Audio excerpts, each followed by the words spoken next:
It is episode 193 of the longest running episodic, whatever the hell this is. We've got Brad Harlan here. We've got Bobby Brown in the Garage of Knowledge. And definitely not in witness protection, Bougie Eric's evil twin. You should have had a pet. You should have had a cat you could have been stroking during that. Good eat. That would have been like perfect for you. Yeah, Billy Squire. So Eric, finally your watering of a car finally got you in the crosshairs of Suge Knight is what happened here. And you don't want him to recognize you. I don't. I told you that man's dangerous. So you're gonna see, folks. Unfortunately, Bougie Eric's been replaced by soon-to-be Texas Ranch Eric because he's working on a Southern drawl. So between the clean-shavenness, he's gonna have a cowboy hat and he's gonna be walking around like just going in his worst Southern drawl, like some point in South Texas. A lot of y'alls, just trying to save himself so that hopefully won't be recognized.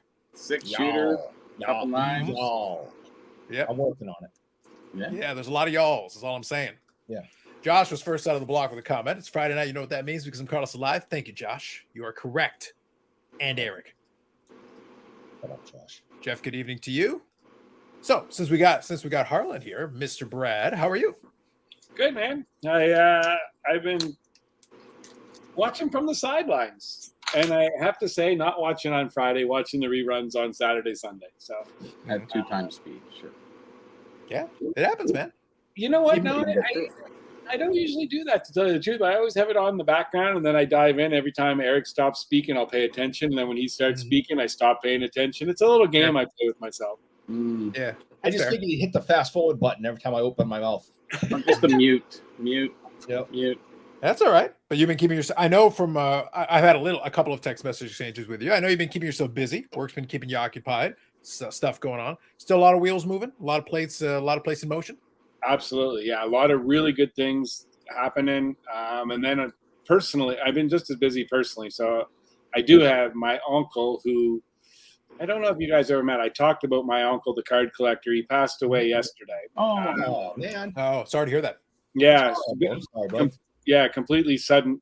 Like suddenly I talked to him yesterday morning and he passed away. We think about 15 minutes after I talked to him, he had a heart attack and oh wow. Died. So yeah, so that kind of threw me. Well, not kind of. It threw me for a loop, and yeah, that'll throw everything off. Yeah. Yeah. So, but then Summer is going off to college in Toronto, Randolph College Music Performing Arts. Oh, really? Okay. So we secured her place for the year, and I realized renting. This is not sports related, but renting in Toronto was the hardest thing that I've ever dealt with in my life. Like I bought businesses, bought buildings, sold buildings. Nothing was as hard and complicated as renting a place in Toronto. Did you try to get like an apartment or a condo? What did you try to do? We were looking for a flat. There's 3 girls that are going in there. We got a main floor flat of a 4-unit beautiful place. Anyways, what we had to do to get it, 3 parents, 3 students, 6 people signed a 1-year lease. We prepaid the entire lease up front. Wow. Okay. We had to provide credit apps with investments. Like it was the most insane thing. I was like, we're paying up front. Like risk. And then they credit check. First of all, they're like, do you know an Eric, a Sanderson? No, I have no idea who that is. Never heard the name. No clue. Association, please. Do you want to talk about Alec Manoah? I'd rather talk about Alec Manoah. Can we talk about Alec Manoah? It's a much better subject. Yeah, but it's all secured. She has her place to live for the year. So great. I'll be up seeing you guys a lot more in Toronto. A little less. Right, that's good. If that's the case, I still work a couple of days a week downtown, Brad. If you do end up down by Toronto way, hit me up and we can. I get to choose which day I go down. So if it's a situation where you guys are in town, let me know and I can meet you part way there. Yeah, let's do lunch. So exactly, we definitely can. And there's a ton of good spots. Obviously, Toronto's got a ton of good spots. Brad, how old is real quick? 18 in July. So okay. Yeah, first year university. Yep. My daughter's 19 to be 20 in November. I will say though that when they got rid of the OAC year, it was kind of a screw job getting rid of the OAC year because when you had it in there, when you graduated high school, if you went to the OAC year, by the time you got into class first year, you could go to the bars. Yeah. You're already of age to go to the bars. But when you get rid of it and you make it 4 years, 18. Now, of course, could. And I'm talking about legally, without without playing any shenanigans. You could straight up just walk in. And first year university, we all walk in. Yeah, we can all buy beers and drink whatever. It was fine. Good evening, Dom. Paul C. Evening, all, and Eric. Evening to you, Paul. Joe. Evening, Carlos and gang. I hate this. I don't know why I do this. Evening, all, especially Eric. Look at that. Justin showing you some love, Eric. There you go. There's something There you go, behind Paul. it. He doesn't mean it. Yeah, Paul C says maybe it's Brad's financial decision regarding Blue Jay pitchers. The kind of financial decisions can haunt a guy. It is true. He's a very haunted man. But I was going to say, so first of all, Brad, condolences for your uncle. Obviously, condolences for all of us in general. But I got to say, you kind of creep me out by saying that, and I'll tell you why. Because the last couple of days at work, one of my colleagues, who is my direct counterpart in what I do, she actually had to go offline yesterday because her father got ill and went to the hospital, and we got the information today that he passed away. He passed away overnight. Like literally, the coincidence is like ridiculous. And obviously that impacts a lot of what I'm doing. But obviously we offered condolences. But at the same time, like okay. But at the same time, all right, I got to regroup because now my workload has just doubled, and now we have to kind of spread it out over a bunch of people, and it completely. She's got lots of things to deal with now, so she can take as much time as she needs. But in the meantime, the rest of us have to go, okay, how do we make this work? Just the timing on that is crazy. I don't want to pile on, but you killed someone overnight. That these things come in threes. Mom's best friend's partner of 30 years passed away suddenly this week. Well, they says it happens in threes. That's what I was saying. I just assumed you'd killed someone overnight. That's how we got. That's why, hence you were clean shaven, so that the police wouldn't be able to identify you from the beard. I'll add to the fourth. Donald Sutherland passed away yesterday, and I was heartbroken. That is true. That is true. Yeah, love that guy. And we had Willie Mays this week as well. We had Willie Mays this week. Yep, that was the other one. Baseball. What do you associate? So all of a sudden, on my phone, it popped up on my phone yesterday morning. I was actually in Toronto for the day. I flew up and then we flew back. Yep. We were looking at a collection. Anyways, long story short, I said it popped up. Hunger Games star Donald Sutherland dies. Hunger Games. And I looked at it. There's a couple of things I would probably choose before that one for Donald Sutherland. I'm driving with Kevin Douglas, and I said, Donald Sutherland dies. He goes, is that the Hunger Games guy? I looked at him, I was like, what?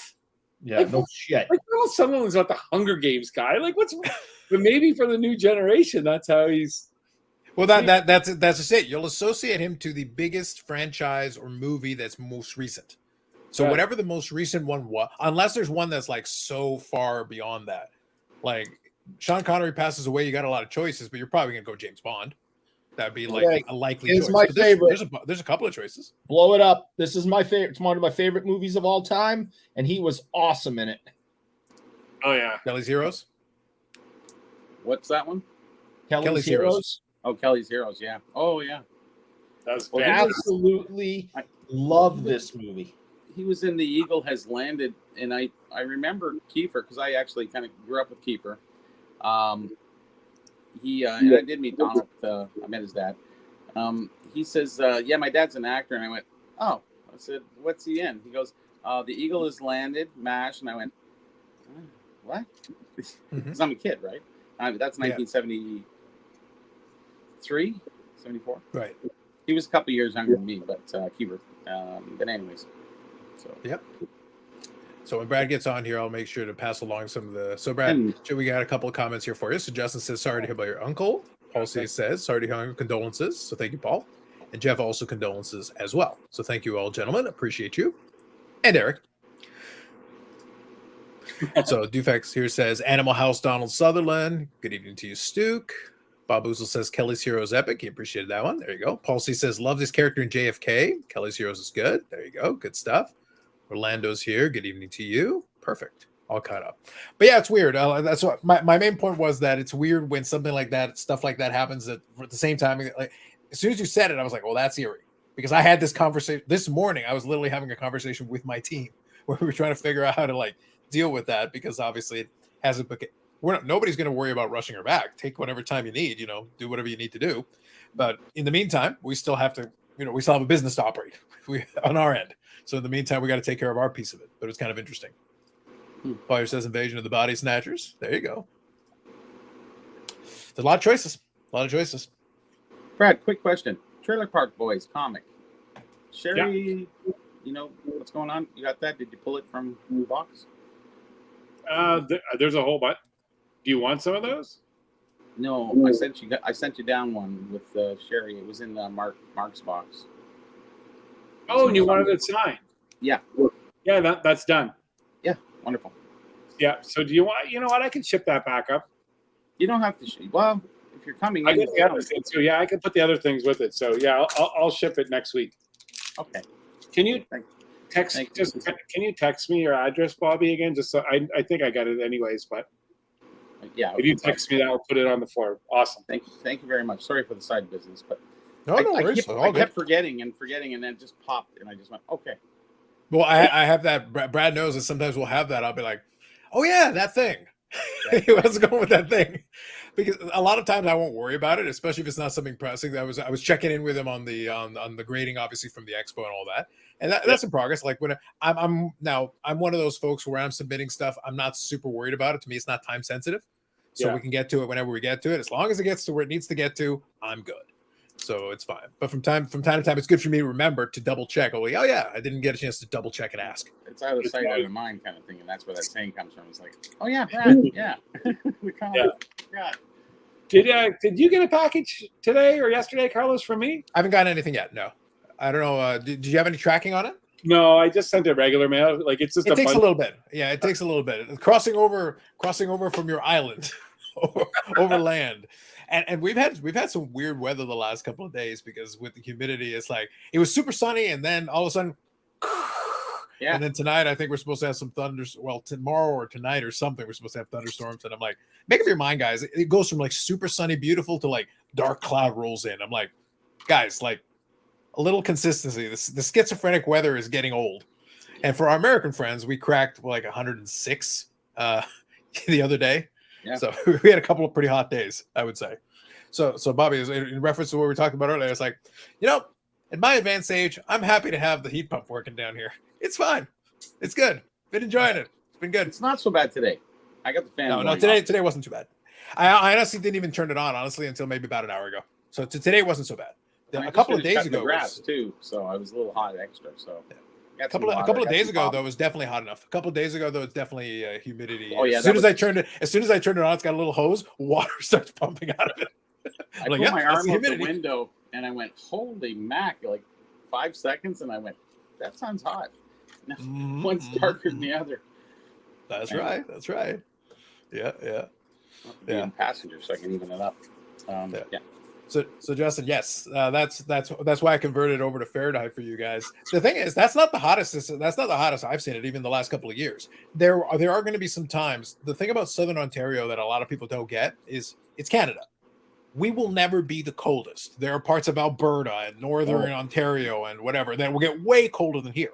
Well, we got these ridiculous extremes, because we can go from pretty damn cold to pretty damn hot, and the range between cold and hot is actually very wide. But there are definitely places that are hotter and definitely places that are colder. But the range is pretty crazy. Buffalo and Detroit, very similar weather patterns. Yeah, they've got very similar weather patterns to us, yes. And then if we get really mad, we get big fans, we just blow them towards Eric. Is that why with the heat index, it was 108 yesterday? Yeah. Thanks. Appreciate it. It was awesome. Hey, listen, we're here for you, Eric. We sat there and you're like, you know what would help Eric's injuries? Warmth would help his injuries. Yes. That's what we need. And Bobby said, hey, Carlos, we should get the big fan. I go, Bobby, that's a fucking great idea. That is it. No wonder. That is why you're in the garage of knowledge. Of course. Somebody has to be. That's why he's the bro. He knows. Yeah. He's right. I'm going to get a big fan and I'm going to blow it back up there. you get a fan. It'll probably you'll be sitting there and it'll be running on gas and you'll run out of money to fill it.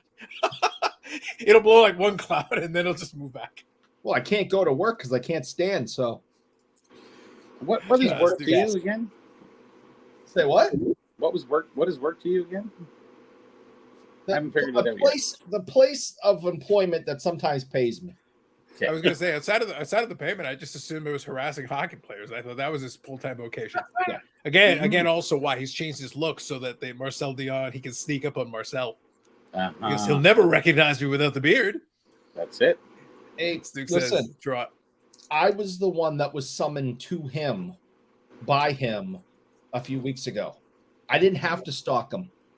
He reached out to me. Yeah, And he because the needed Acme himself Booby some Tribe Eric didn't show time. up on time, and Marcel was very disappointed. He was like, I need some Eric time. Yeah. And I had to change Said my no one plans. ever. I had to turn the car around because I was heading to Maine with my daughter. I had to turn the car around and drive back down into Massachusetts to catch up with him because he needed his Eric time. And I understand that. Literally no person on this planet needs Eric time. Not a living Marcel soul. did. Not a living soul. Marcel needed his Toronto's Eric just time. south of us Toronto's just south of us in Minnesota. Yeah, that's another quirk I think that a lot of folks in the US don't know is that you go look at the way the lines on the map are drawn. It's like Southern Ontario is actually below several US states that border, the west of Canada. So if you look, there's a bunch of spots where we're actually more south than that you can just look at it. Right. All the ones that border all over in the west, all the ones that border, Canadian provinces. If you go right to that border, most of them are north of Toronto, north of that area because we're a little bit further south. Mm-hmm. Yeah. St. Louis is like that, wide range Midwest. That's probably fair. It's just Marcel Dion has Stockholm syndrome. Facts. Whatever the reason. Somebody does. Yeah, what the reason is. I just know that he needed his Eric time, and I had to turn around and come down and see him. Well, that's deeply disturbing. Moving on from that horrific image, Brad. So, question for you, since we got you here. All right. So does Edmonton push it to 7? Do you think they got one more in them to push it to 7 and force it into next week? Yes. No, I have to. I have to go with it. Yes, absolutely. We're going 7 games. All right. So let me ask a question. I mentioned this to Eric, and this will be worthwhile. And I think, Bobby, you'll appreciate this as well. I will say, I always like whenever I mentioned to Eric, my problem with the Stanley Cup Final is that the narratives aren't as interesting to me. I don't really care about the McDavid thing. The Canadian team winning a Stanley Cup thing, that's fine. But Edmonton doesn't interest me. If they do, that's great. If they don't, it's not like Florida winning does anything for me either. So it's not, it's not of interest to me. However, I will say I am always impressed when something happens that is historic, and McDavid actually beating one of Gretzky's assist records for the playoffs. I was saying to Eric, a Gretzky assist record in general, whatever the context is, assist in a game, assist in a week, assist in a playoff series, whatever. That's impressive because we're not in the 80s.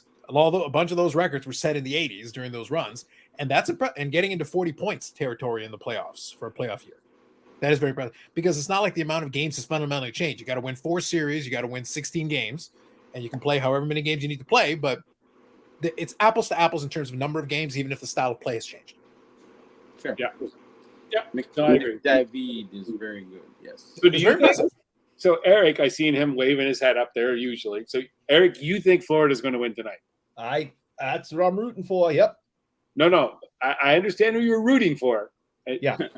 You think they're going to win as well? Yeah. Really? Yeah.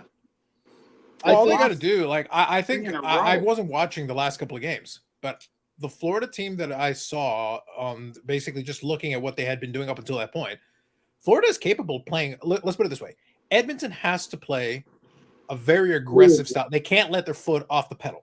If Edmonton lets their foot off the pedal and Florida plays the kind of game Florida's capable, they are more than they've already won 3 games in this series. They are more than capable of winning a game. Florida only needs to win 1 more. Edmonton needs to not lose again this year. I think they're evenly matched in different ways. With the They style offset of play each other from in terms one of to strengths the and other. weaknesses. And it can go either way. That's why it can go either way. Either they're getting the bounces on one side, or McDavid's getting a lot of shots on it. And they try to lock him down as much as they can, but he's so fast, it's hard. Yeah, exactly. And that's why I say, to me, it's kind of a coin toss. I wouldn't give either team a definitive advantage. They're both. If you tell me Florida won tonight, it wouldn't shock me.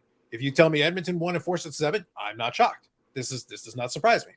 I think the way they get there will have to be different. I feel like if Edmonton wins, McDavid will have to have another good performance, or Draisaitl will join him, or some combination therein. Their top end guys have to do something together, individually, something. But if they do that, of course they can win. I think Edmonton would win if they all came to get all the top guys. Yes, really exactly. push the game. So their top line offensive talent is so strong that they could put up a ton of goals in a very short period of time and make it tough on Florida. But if Florida plays a good, solid overall game and keeps it down, keeps it under control, then I like Florida's chances because they're a very smart hockey team. So they play like a team very well. Yes. Where so I think it's more Edmonton's more individualistic and opportunistic in the way they play. Where Florida is almost like it's planned. Bang, bang, to bang, and they roll to the blue line and sitting up. And it's like, good goaltending. I agree. I agree with Dom you. Dom says, is this a 42 leaf situation? If they manage to get to 7 and win, it would be. Is Hobby Palooza serious? Yes, they're very serious. It is on the Four Collectors channel. Is that tomorrow night? So there will be so there's 2 nights. So there's 2 days, but tomorrow night will be one of them. Tomorrow night will be the one where we are going to be involved, and then allegedly there's other things. Gotcha. We will be there. We will be there at 10 p.m. Eastern time. It shall begin at 10 p.m. and it shall end when I say it ends. Eric, prepare for War and Peace. Commence the reading. Commence the scholarship. I'll be priming it up between 4 and 5 with Hobby News Daily just to get ready for the 10 o'clock. There you go. There you go. I like it. I like it. Dude, by the way, outside of being Hobby News Daily, is there any agenda to it specifically, or is it just Hobby News Daily having a conversation? We're going to have the writers on, and it's basically that. That's all it's going to be. A little interview of who's writing, who's doing what, and what have you, Me taking on Fanatics this week. That was an interesting one. There you go. There you go. Yep. I don't, you did it. You said it. It was good. It was very well done. I don't think, it was well done. It wasn't a slam, but it was definitely sort of a wake-up call. Yeah. If you want to get new collectors, younger collectors, you need to do something to get it in front of their faces. And they've abandoned it, though, for 10 years, and they're going to lose that 10-year period or that half generation of kids because they're going to be all into Pokemon for the most part. Nothing to draw them to sports other than, especially sports cards. Nothing, no cereal boxes, very little in the advertisement. I remember back 20, 30, 40 years ago, you'd walk through the stores and there was pictures, stand-ups of hockey players, and every cereal box had something related to hockey or what have you. And today it's nothing. I got the Cheerios bee hanging out. That's it. Like who's gonna collect these guys? Me.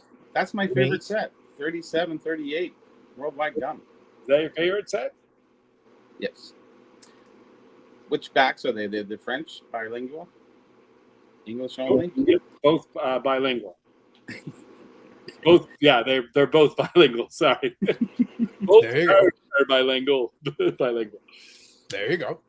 So Orlando's saying he's on 3 p.m. with Mike Petty. There you go. They need a wake-up call, says Justin.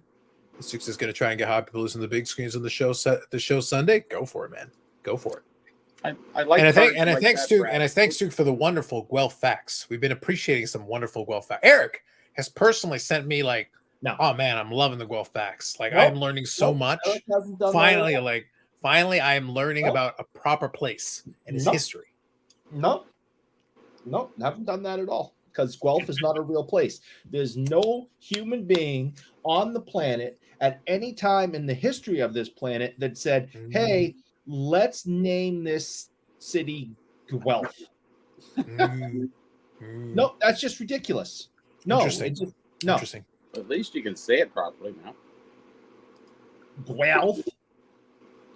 I don't know. Listen, if you can, if nobody, you're the same guy who claims that you claim not getting into the the names state of Massachusetts. You claim there's something there. It's not just a big old crater.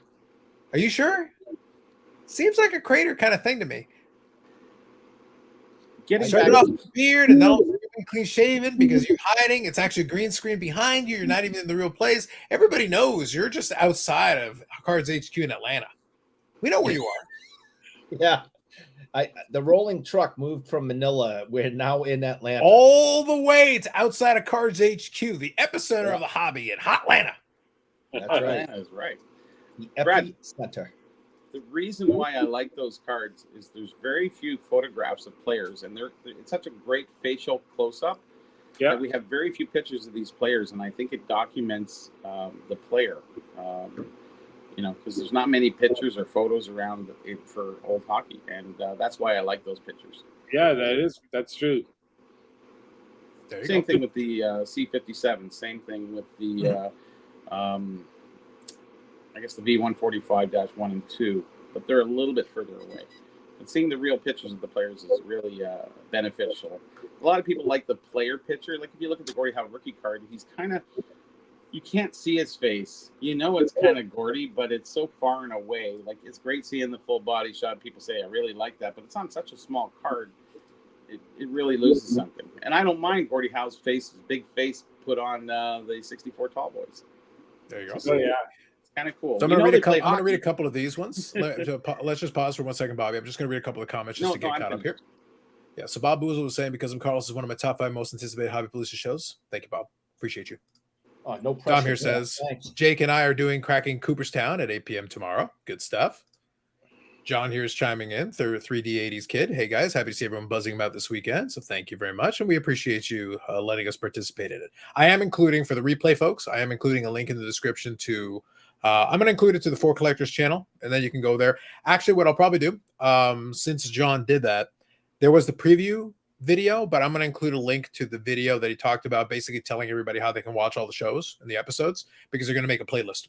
So the playlist will have everything on it. If you want, you can just start off at the playlist and just hit play. That's probably the most convenient way, and then you'll know exactly where to find it. It'll make your life easier. I'll include a link in the description for the replay, folks, and you can check it out at your leisure whenever you get around to it. Also, bear in mind that in that video, it also gives you the instruction on how to contribute to the charity. So there is a charity element to it. We will do our brand of foolishness. I think what we finally came to, we're probably going to talk a little player collecting. That'll be kind of the focus of it. And then it'll degrade into Eric reading 100 Years of Solitude or War and Peace. It'll be very exciting. But the point is, doing that, there will be a charity component. So you can give generously to charity in addition to hitting the like button, which Eric will be charged for. So please like and give generously, very generously. Card will let you know if you get it on the screens. Very nice. So how do we watch Hobby Palooza? On the For Collectors YouTube channel. So there will be a link. There is a link right now in the description to one of the videos on there. So you can just use that if you want. But I will update the link to the more recent video, which I'll take care of after the live stream's over. But that'll be it. So tonight's actually going to be a little bit shorter than the usual fare, just because it'll give us a little bit of a breather. So we turn it around, and then we'll do the other one on 10 p.m. on Saturday. Cece says, "Good evening, gents. Brad, amazing Matthew shielded. Yes. So you still have you still got it like on display, Brad? Is that kind of the deal with the shield?" No, I'm sending it in. I want it. Like my whole collection's pretty much slabs. So yeah, there you go. Now, by the way, I did notice that a couple of folks in the comments caught on to it. I laugh. And by the way, this is not your problem. It's kind of Upper Deck's issue. It's like, you got a shield card, a 1 of 1, and it's like, and the shield's not aligned. It's like, guys, you got one job. Like literally, it's a 1 of 1. Just center the thing. Just put it in the middle. Get a ruler, anything. Just put it in the center. But a 1 of 1 really doesn't matter, I guess, for the grade, because it's a 1 of 1, right? No. It's not going to have a tangible impact. But for the OCD folks, it's like, guys, it's 1. You can. The person could literally just place it by hand. Just put it in position. I wonder if they did that on purpose. Perfection. Which if it had been me, I would have just tilted it slightly. I would have just rotated, just a little bit of rotation, just enough to be like, it will never be lined up right, no matter how you display it. Exactly. It'd be amazing. Not that I would do such a thing. Man of peace. Well, it might line up in a KSA holder. Ooh. Those are a little. Sorry. Well, that's pretty fancy right there. KSA holder. I'm thinking. That's pretty good. I don't know. I like it. The one time you got to buy one, right? You might have to beat through the lines of people, the hordes, at the Toronto show in November to get that graded through KSA. The hordes of people standing in line. I mean, or you could just, Brad, or you could just get Eric to do it. He's got nothing better to do. Just stand him there, like he'll camp outside starting on Tuesday, just so that he could be there on time to get right to the front of the line on Wednesday. He'll be working at the Beckett booth, won't he? If you can find the Beckett booth, no doubt. Nobody knows where anybody's going to be at the next show. Hey, all right. Right? So this is my son who's popped in. That's so I want everyone to say hi to my boy Alex. He's He's up in Lowell, Massachusetts right now in his Speaking of apartment. made up places, again, like And, really, Lowell, Is that LOL or is it just Lowell, or is it LOL, LOL, and you just couldn't pronounce it right? Is that the deal? Yeah, Lowell. So that's where he lives. In his LOWEL. apartment, and he popped in to say hi to me, and so want to just say hi to him and thanks for popping in. I really do this. He's like, you really do a live show on Friday? I'm like, yeah. I don't know if this is live. Watch, Brad. like, I don't think this is live. I'm not completely convinced this is live at all. They do, but they shouldn't. Well, but yeah, no, this is where I am every Friday night. So yeah, that's my son right there, and I'm glad he took some time out to say hi. That's great. Yes. And I'll like I told him earlier, I'll be talking to you tomorrow. There you go. Thank you, Alex. Appreciate you chiming in. Sorry, too late. Eric, are you serious? Is that your son? Yeah. I'm assuming you are. I didn't know. So No, that is in fact true. That is in fact true. He does have several people who claim to in some way be related to him, much to their personal detriment. Yeah. Alex, are you or are you not my son? And phrase it in the form of Bougie Eric is my father. I am not my father's keeper. Yeah. Yeah, just phrase it correctly. Make sure you address him correctly. That's why he says, "What's up, Pops?" He's talking to me. Yeah, there you go. Garrett here. Carlos, I know I asked you before. I forgot. Will you be at the National this year? Garrett, funny story. Still permanently banned. Permanently banned from the National. It is not of my own doing. It's totally of my own doing. But I am banned. I am banished. I am not allowed to be within 500 feet of the National building, no matter where it is. And the ban is rotating. It rotates to different geographical locations. It's crazy. It seems excessive, but nonetheless, I am banished. It was because of the last time in Cleveland. Mm-hmm. Yeah, can't go back Football Hall of Fame. Yeah. There you go. Acknowledged. See, I can't. Yeah, and then he laughs. L.A. Yeah, thanks. See, he's proud of me. He's right. Lowell. That's right. Lowell. There you go. Lowell. LOL. He's hanging out in LOL because that's a real place. Joshua says, I assume Eric will be showing off his Leaf Reggie Lemon collection tonight. Yes. That will be hours 3 through 17. So he'll be showing off all of his Reggies. Yeah.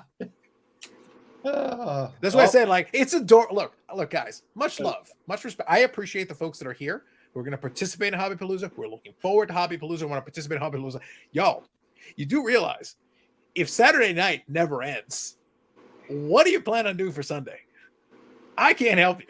I have no idea. Look, do they have the off button somewhere? Well, if Eric, the problem is the off button is mine. I control it. I turn it off when I feel. That's why I said when you're in chapter 14 or 47 of War and Peace, and it's like hour 14, 15, 16, we might not get to Sunday. Yeah. And at a certain point, if enough hours go by, it's going to be assuming the Oilers win Game 6 after like hour 18 of the Saturday live stream. Then it's going to be the Stanley Cup Final. Game 7 pregame show is going to have to start. Yeah. We're going to have to preview Game 7 of the Stanley Cup. It just doesn't end. It just goes on. I love a good Game 7, though. It means that both teams deserve to be there. I think the 4-0 wipe, this is the best. There you go. Brendan Presuming says, they win. Assuming they win. Brendan says, I can see Topps doing a 101 OCD fractor that's off-center and misspelled. That would drive Paul insane personally. Paul insane. Kabakazi, good evening to you. Big Scott says, Brad, it is amazing Eric procreated. No doubt. I still think we should check with the mailman and see if there's some resemblances, Just throwing it out there. 1-0 Oilers, Paul says. There you go. All right. Yep. There you go. Kathy says, yes, he is. He's my first grandchild. Good evening, Kathy. That's right. Gold Oilers, yep. Thought I was fooled again by Eric. I did not realize that Eric's family reunion show. I know. You never know what you're going to get when you tune in. That's right. You never know, man. You never know. It's a rest. Yeah. Thanks, Justin. Let's see here. I'm just got it going on before Carlos, whatever channel hostage situation takes place. That's right. It's up to the content gods. That's right. If necessary, we can always shut off right before Garrett kicks off. That defeats the whole point, John. That defeats the whole point. That's under protest right there. That's just wrong. Eric is trying to give people culture. He's trying to read the War and Peace, and it's Eric trying to read. He could still be on chapter 1 by Sunday when it starts. Like, it could take a while, man. Doesn't appreciate the educational system. We're trying to add culture, Bobby. We're trying to give these people culture and scholarship, and what do we get? If worse, we can cut it off. No! Garrett wants Eric to read. Garrett, of all people, would appreciate if Eric learned to read. I'm not going to do it. I've gone 50 years, haven't learned, not gonna. This could be a chance. This could be it right here. Hobby Palooza morphs into Carlos Palooza. It always was. Little did they know. Eric, is Alex a collector of the cardboards?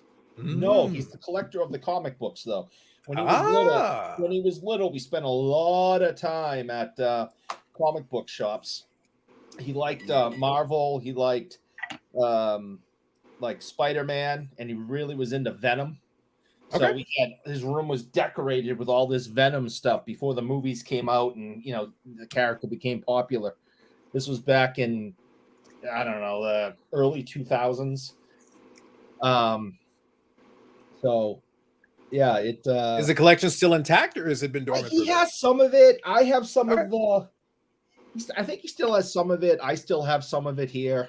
I mean, it wasn't this big major collection, but he was totally into it, and now, because he was into it, when my daughter came around, she got into it, and I was like, check out your brother's old comic books, and it just got passed down. So now I bring my daughter, who's now 19, to Comic Cons and other types of conventions, and so because of him, it's been passed down. So yeah, we get a lot of comic books and stuff around here. It's not really my thing, but I do enjoy doing it with them. Yeah, and you do like to dress as several of the Sailor Moon characters. So, but that's for your personal enjoyment rather than participating in it. It's just an excuse because then you get less judgment when you do it at the Comic Con. That's right. Yeah. You have the Bobby Orr comic book? See, Brad, that is what we call Nightmare Fuel. No, but we have Nightmare Fuel. We have a couple at the shop. I keep meaning to grab one. It was actually funny that you mentioned that, since Neo actually did his vlogs he went to one of the comic convention. I want to say Heroes Con, maybe. I can't remember the name of it, but he went to that one, and he got himself an X-Men #1. That was one of his big grail ones. And the X-Men #1 is not. Listen, it's at least worth the same price as 2 or 3 lemon M&Ms. At least 2 or 3. It's a pretty spicy meatball, that X-Men #1. It's a little expensive, but he has himself quite the X-Men comic key, comic collection, and that was like the centerpiece he was looking for, and he ended up being able to find it. It worked out well for him. So that's awesome. That's a serious comic collection when one of the key pieces you're looking for is X-Men #1. Carnage Comics was $30 back in 2000. Listen, Alex, we don't judge your dad. Actually, Bobby, that's actually not true. It's so much judgment. There's a lot of judgment. Hey, thanks for stopping by. Thanks for stopping by, jerk. Why don't you head out now? Making fun of me with the Sailor Moon. Get the hell out of here. You're welcome to invoke that whenever you want, because it's all true. It's all true. It's on the internet, so it's all true. Listen, and Brad, I feel this logic holds up to scrutiny. Number one, it's on the internet, so it's true. And number two, if a guy who holds a mug with his own logo says it, it's got to be true. Yeah, absolutely. I feel like that's legit at that point. That's pretty much certified.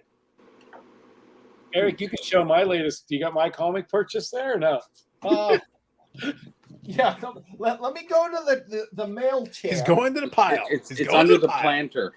Okay. This will give him some great amusement to see my latest comic book. There you go. Yeah. Now, quick aside, since I already mentioned it, my plan, since we figure we'll have a smidgen of structure, for the Hobby Palooza Saturday show, for at least the first hour. After first hour, all hell breaks loose. I can't promise anything. For the first hour, we will try to have a little bit of structure. I'm going to focus a little bit. We'll do a little player collecting, and since Bobby isn't into that as much, we can still talk about it from the perspective of, for vintage players, there are player collectors as well. It's a little different what they have to be looking for and the kind of things they have to be going down the path of. So it creates a bit of an interesting thing. Collecting a vintage player versus a modern player is a little bit different. I'm actually going to see, I'll reach out to a couple of folks. If I can get Jason, Cards and Comics, I don't know if he's on the road. He's been doing a lot of traveling, but he's a guy who has collected both modern players with the Griffey, but he also has collected the Roberto Clemente. And what happens with the Roberto Clemente is the kind of stuff you're looking for him is very different than the kind of stuff you're going to be looking for Griffey. So it's a nice contrast where you got somebody who player collects two different eras of players that way. And then Eric allegedly has this, his hockey player that's made by AI. It's not real. Reggie isn't a real person, just so we're all clear. Mm-hmm. So we've got that, but then we've got other ones as well. Go ahead, Eric. All right, show off things. Give me the big screen. Oh, he wants a big screen. Here we go. Big screen. I'm going to take some heat over this.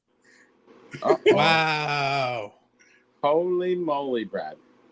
Dang. Number one. You're trying to show up Neo here, Brad. All he's got is the Piddling X-Men #1, and here you are with Smurfs in the 918. Yeah, just when we thought, yeah, okay.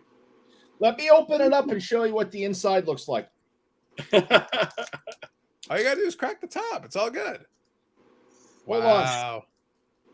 Big purchase. Smash. I like number ones, and Smurfs was definitely part of my childhood. So, yeah, mine too. Intro to Smurfs and first appearance of Gargamel. Yeah. And Azrael the cat, right? Yeah. There you go.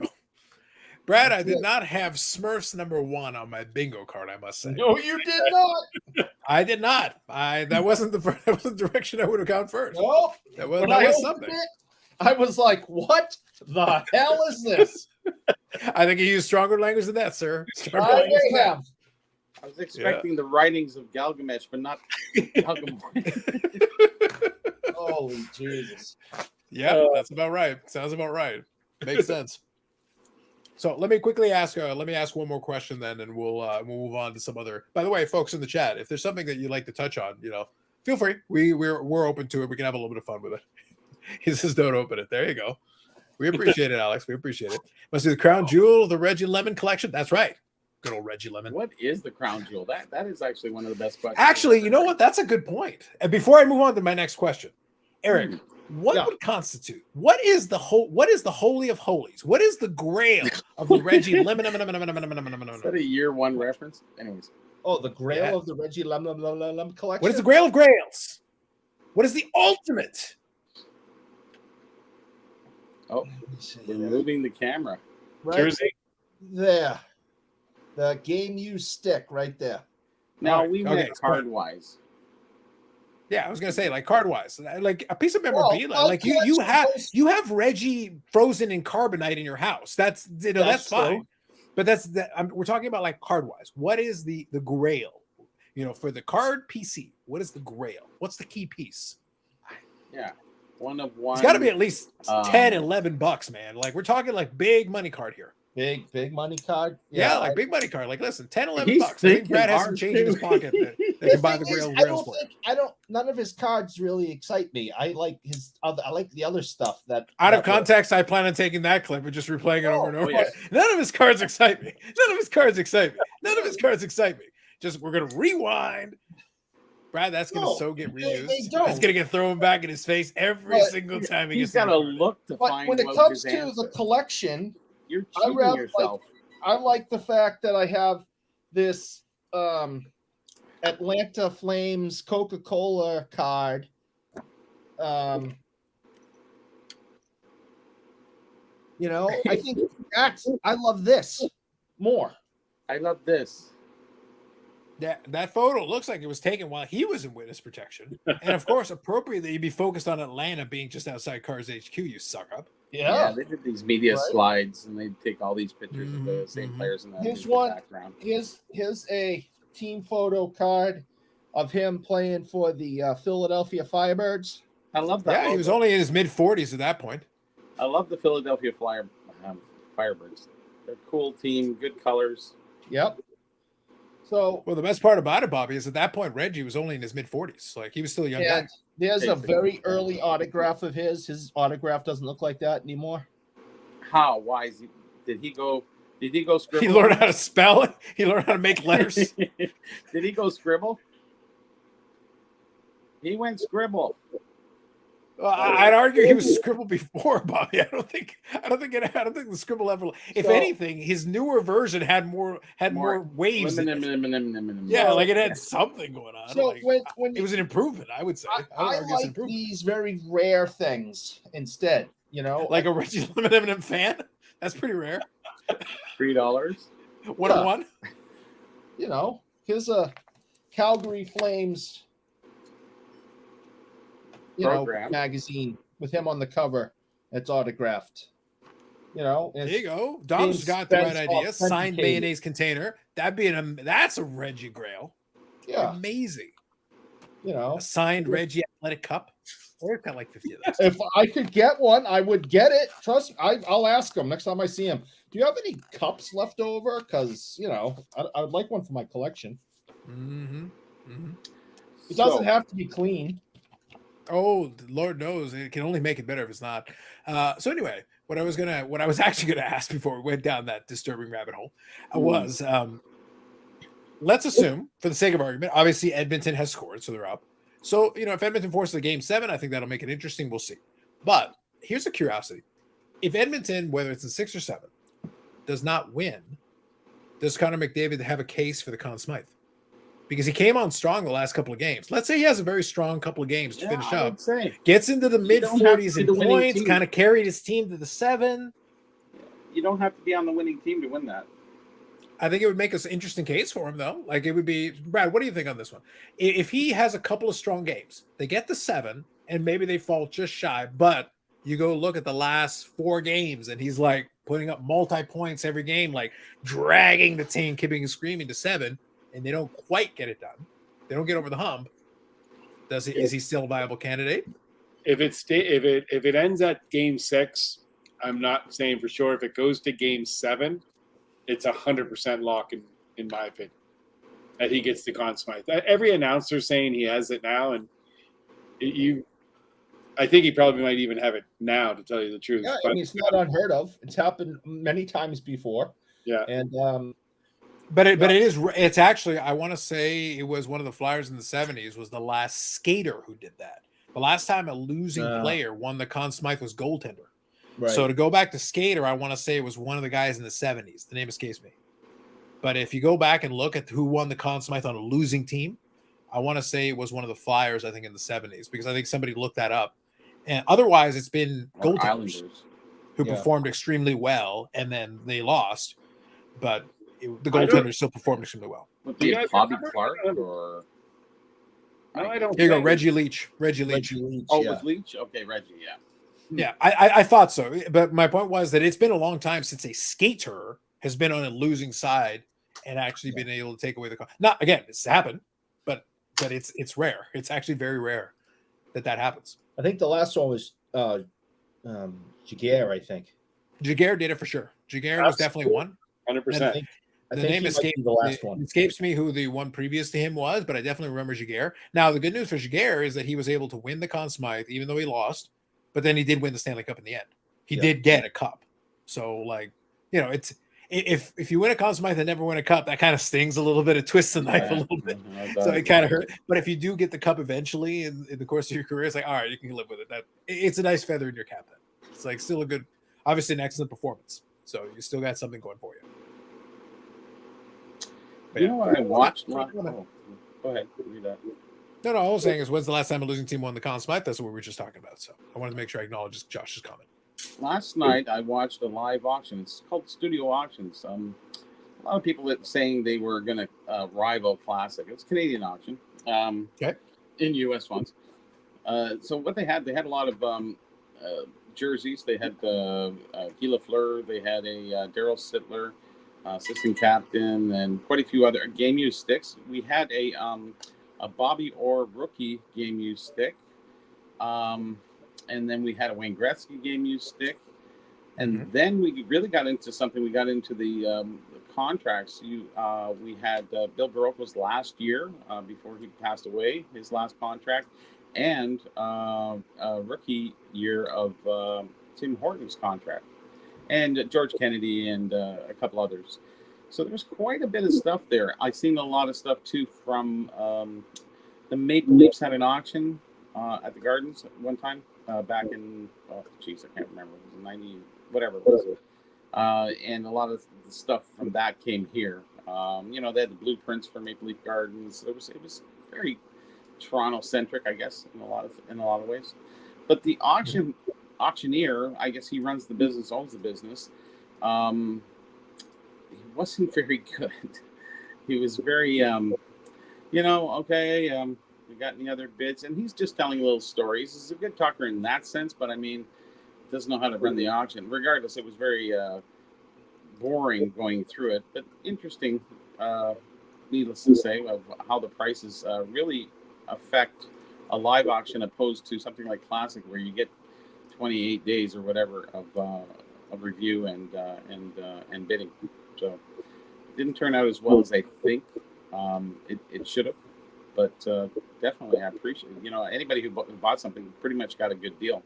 There's a Tiger Williams jersey. There was a few others. It wasn't a lot of items. I think maybe go 40 items. But they usually do studio auctions. Does stuff in the U.S. Mostly movie related. So, anyways, that's what I watched. So they were live, and they did it live. Okay. And it was very interesting, anyways, to say the least. No, it's fair. Now, did the Bobby Orr stick have the provenance of being, you know, was manhandled in Instagram video? Because that's the thing I've heard. I heard that adds to provenance. Uh-huh. Imagine if you got some idiot to like be on an Instagram video, just like whack the stick all over the walls and stuff like. I knew I Which should went for more, the Gretzky or the Bobby Orr? Well, after the damage, the Gretzky should. I knew. Depends on how much damage you account for. Actually, the Gretzky went for more. Video.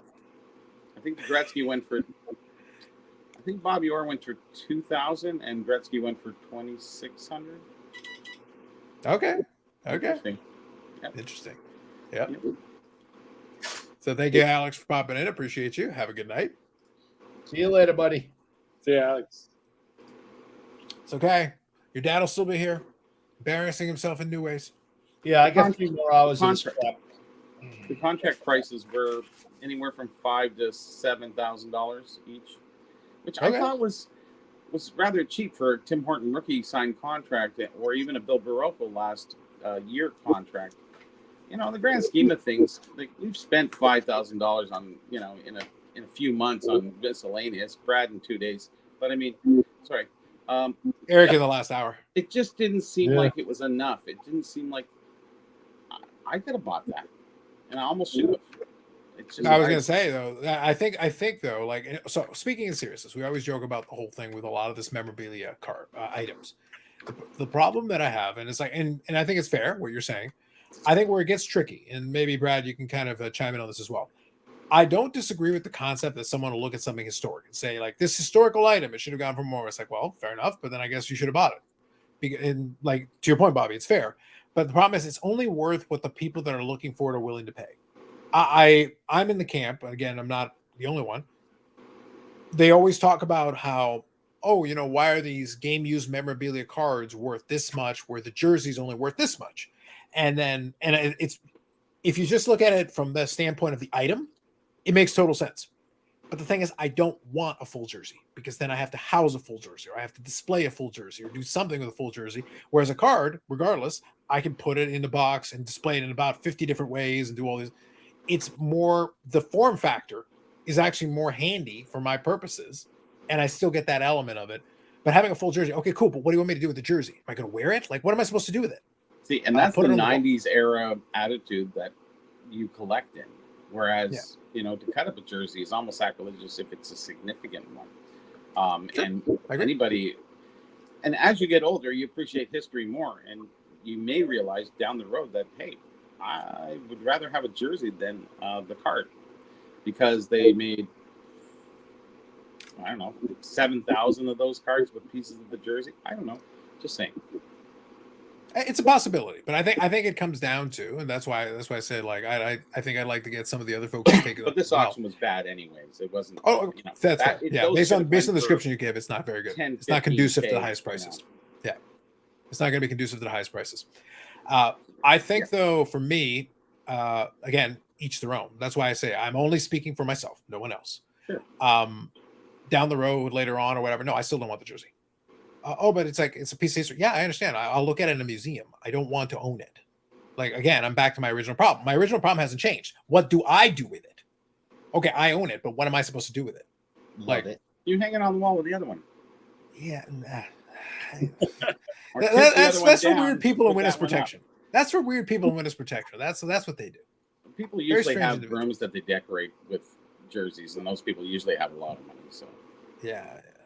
Or they're just weirdos who hang out in Rolling Truck in Manila. Like, it doesn't have to be people with a lot of money, unless we're talking about money for the like button. yeah. Mhm. You know, just saying.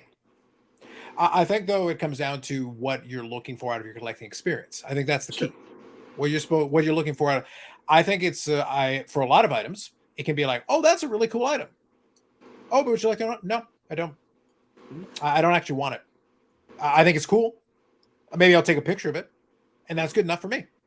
Right. Owning it doesn't add anything to the experience for me. And if you wanted to buy really cool items, where would you go to do that? Ooh, look! Did you see, Brad? Did you see that segue? Eric shaves his beard in like a reverse Samson. He gains the ability to properly segue. Exactly. Sports wheels. AMG Collectibles. Or Sport AMG World. Collectibles YouTube channel. Sports wheels. Yes. No, that's sports world. Like, get out of here. Get out of here. Wow. Brad, we're not even talking about that foolishness. We're talking about AMGcollectibles.ca and the AMG Collectibles YouTube channel, Brad. You've heard of those people. You know who they are. Absolutely. I think they're, I dare we say, reasonably swell individuals. Those people. They are now. Yes. Eric is a big fan and big proponent of the folks at AMG Collectibles and the AMG I am Collectibles now. channel. Mm-hmm. I know And that you can check out the. Oh, Go ahead. sorry. Go ahead. A guy bought all that Montreal stuff. Steve sold it this week. Well, that's what I was about to mention. In the last episode, if people like memorabilia, so speaking of the memorabilia thing that Bobby was talking about, the last episode we had a nice Montreal Expos related set of memorabilia, 6 different autograph gloves that were team signed gloves that they went. So that was kind of neat. And then we had bats, including a Tony Gwynn autograph bat as well. So it's a number of different items that were related to the Expos that were collected by someone who was associated and was able to get items from basically the teams and things like that. So it's a very cool collection of stuff composed together. And if Steve was able to move that as well, that's pretty cool. It's pretty solid, but it's some neat items anyway. So again, that's a situation where I can appreciate the items. I can look at the picture and go, hey, that's pretty cool. I wonder if the eras that we grew up in differentiate our collecting due to the fact that, you know, I grew up through a time where we got stuff in cereal. We got stuff, it was all around us. It was on bottle caps. It was everywhere. In the 90s, you still had stuff in cereal. I remember the Kellogg's cards and the postcards. But we had like in 1970, 71, there was 14 different things issued between Coke, Pepsi, all these other products. It was everywhere you went. It was in the fabric of your life, right? As you get into the 90s, the cereal boxes kind of reached their peak, and they really didn't go much further. And after that, there's basically really nothing, honestly. So, you know, that is going to rear itself in another 10, 20, 30 years, and we're going to see what's going to happen. You know, guys like me will die off, and then the other people, the X-Gens behind us, will keep going. Mm-hmm. And the cereal boxes will be worth nothing anyways, but then the other kids will have nothing, and it'll just be basically cards. But there won't be any driving force to get them into cards, because we collected cards, but we were exposed to so many things that led us to like collecting cards. Because we would see our stars, we would see things on the back of cereal box, we would see it, we were exposed to it. Now, what are kids exposed to? Check your phone, like a million things in 1 hour. So well, I think Bobbles, you know, / Brandon made a valid point. I think the next generation coming up is going to be more into comic book stuff, Pokemon, things like that. I think that's going to be their deal. Yeah, it's going to be. I think Pokemon is where, if they're going to be nostalgic for it a generation later, it's going to be, you know, the Chief Stringamon.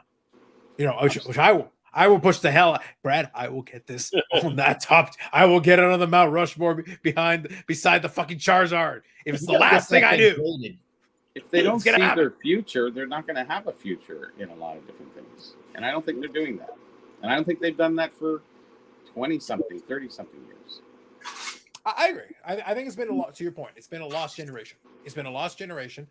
I don't know if that's necessarily going to be a reversible trend, though, because it's like you do have more options. Like the live, even live sports has struggled ratings wise. And by the way, people make 1,018 excuses. They'll be, oh, the game's different. It's like, yeah, everything's different. But also, you've got other options. You've got a million other options. Like we talked about these. We talked about the Stanley Cup Final, right? So you and I and Brad are all in Canada. You know, we're contractually obligated to acknowledge the hockeys. You know, we're contractually obligated. Like it's required. It's the law. You know, lest we be fined into oblivion. The point is, though, I watched only a little bit of the Stanley Cup Final this year. Not really that much because, again, the narratives didn't interest me. But I watched a little bit, and I've kept tabs. I know what's going on. So that's fine. However, if I want to be watching something, World Series Poker's on, I can watch that streaming. You know, I've got Netflix on for the month. I'm binge watching The Lincoln Lawyer. There's 50 trillion things that you can be watching. And we had 3 channels growing up, so there you go. That's where things change. Where we were more attached to products that we could buy in the store opposed to what we could see on TV. Yeah. So when you've got so many options, it's very difficult to get someone into buying or collecting. Again, unless it's Pokemon, maybe they're playing with their friends or whatever. That's the possibility that gives them that chance. If they're playing the game with their friends and associating that, then in 10 or 15 years down the road, I could see that being a thing that works in their favor.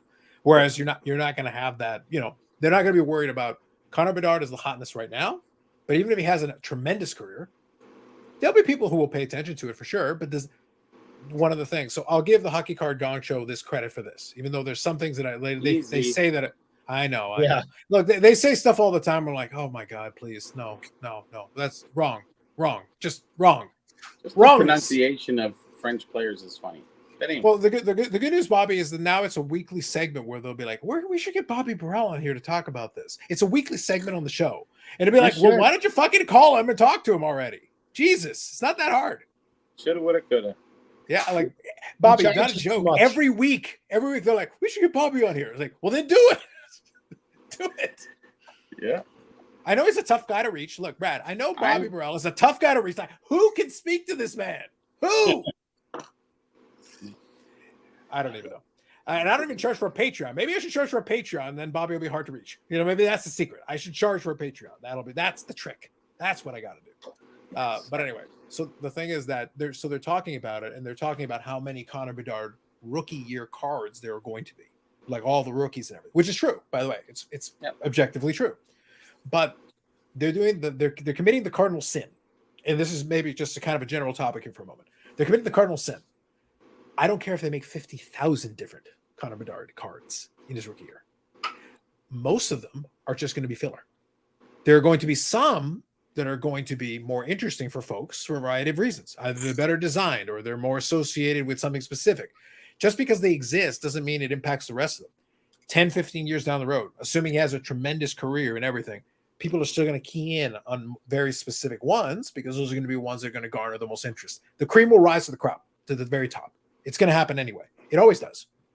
Just because you produce a bunch of cards or items or whatever doesn't, again, I use the analogy I've worn into the ground. Just because 1991 Fleer exists and people say, oh, but it's ugly and it was overproduced, you're right.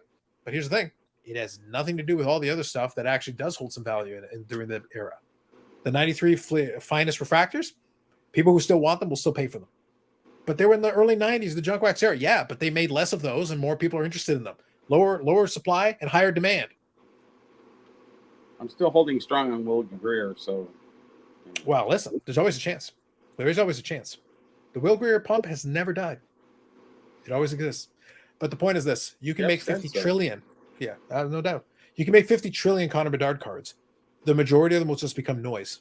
Most of them will be forgettable. People won't pay attention. Now, the diehards will be like, now for some of the folks who just want to have some, that actually can be pretty good. Hey, you can get a couple cheap. You want to have a nice little Connor Bedard collection that doesn't cost you a lot? There's going to be a lot available that are relatively going to be inexpensive. There are going to be other ones that more people are interested in that are going to be more expensive. They will retain more of their value. Therefore, they will become the more expensive ones, but there will still be OPG. There will still be some base kind of versions of them that'll be available way cheaper. You complain about how expensive it is. Well, why don't you get one of the cheaper ones? Have a good time. Like, it's fine. There's a place for some of that. There's a place for some of that. Well, the kids can collect those. Maybe that's the trick. Look, people keep complaining. What about the children? Well, then give them some O-Pee-Chee, goddammit. Let them have O-Pee-Chee. Oh. Let them have cake. That's what it is. Cake is now a peachy. You know, Peachy is now cake. Whitney said it best. The children are our future.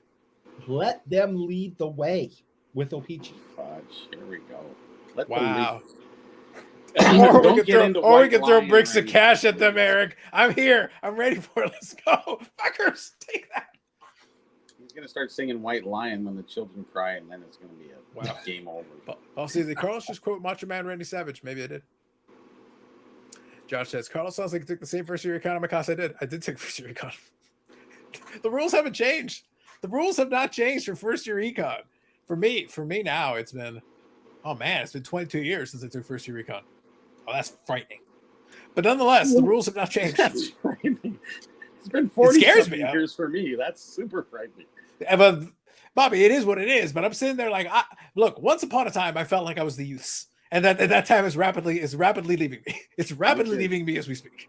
At one point, I was the youths. Now the youths is over. It is no longer the youths. I can't think back that far. It's like the David Lee Roth song.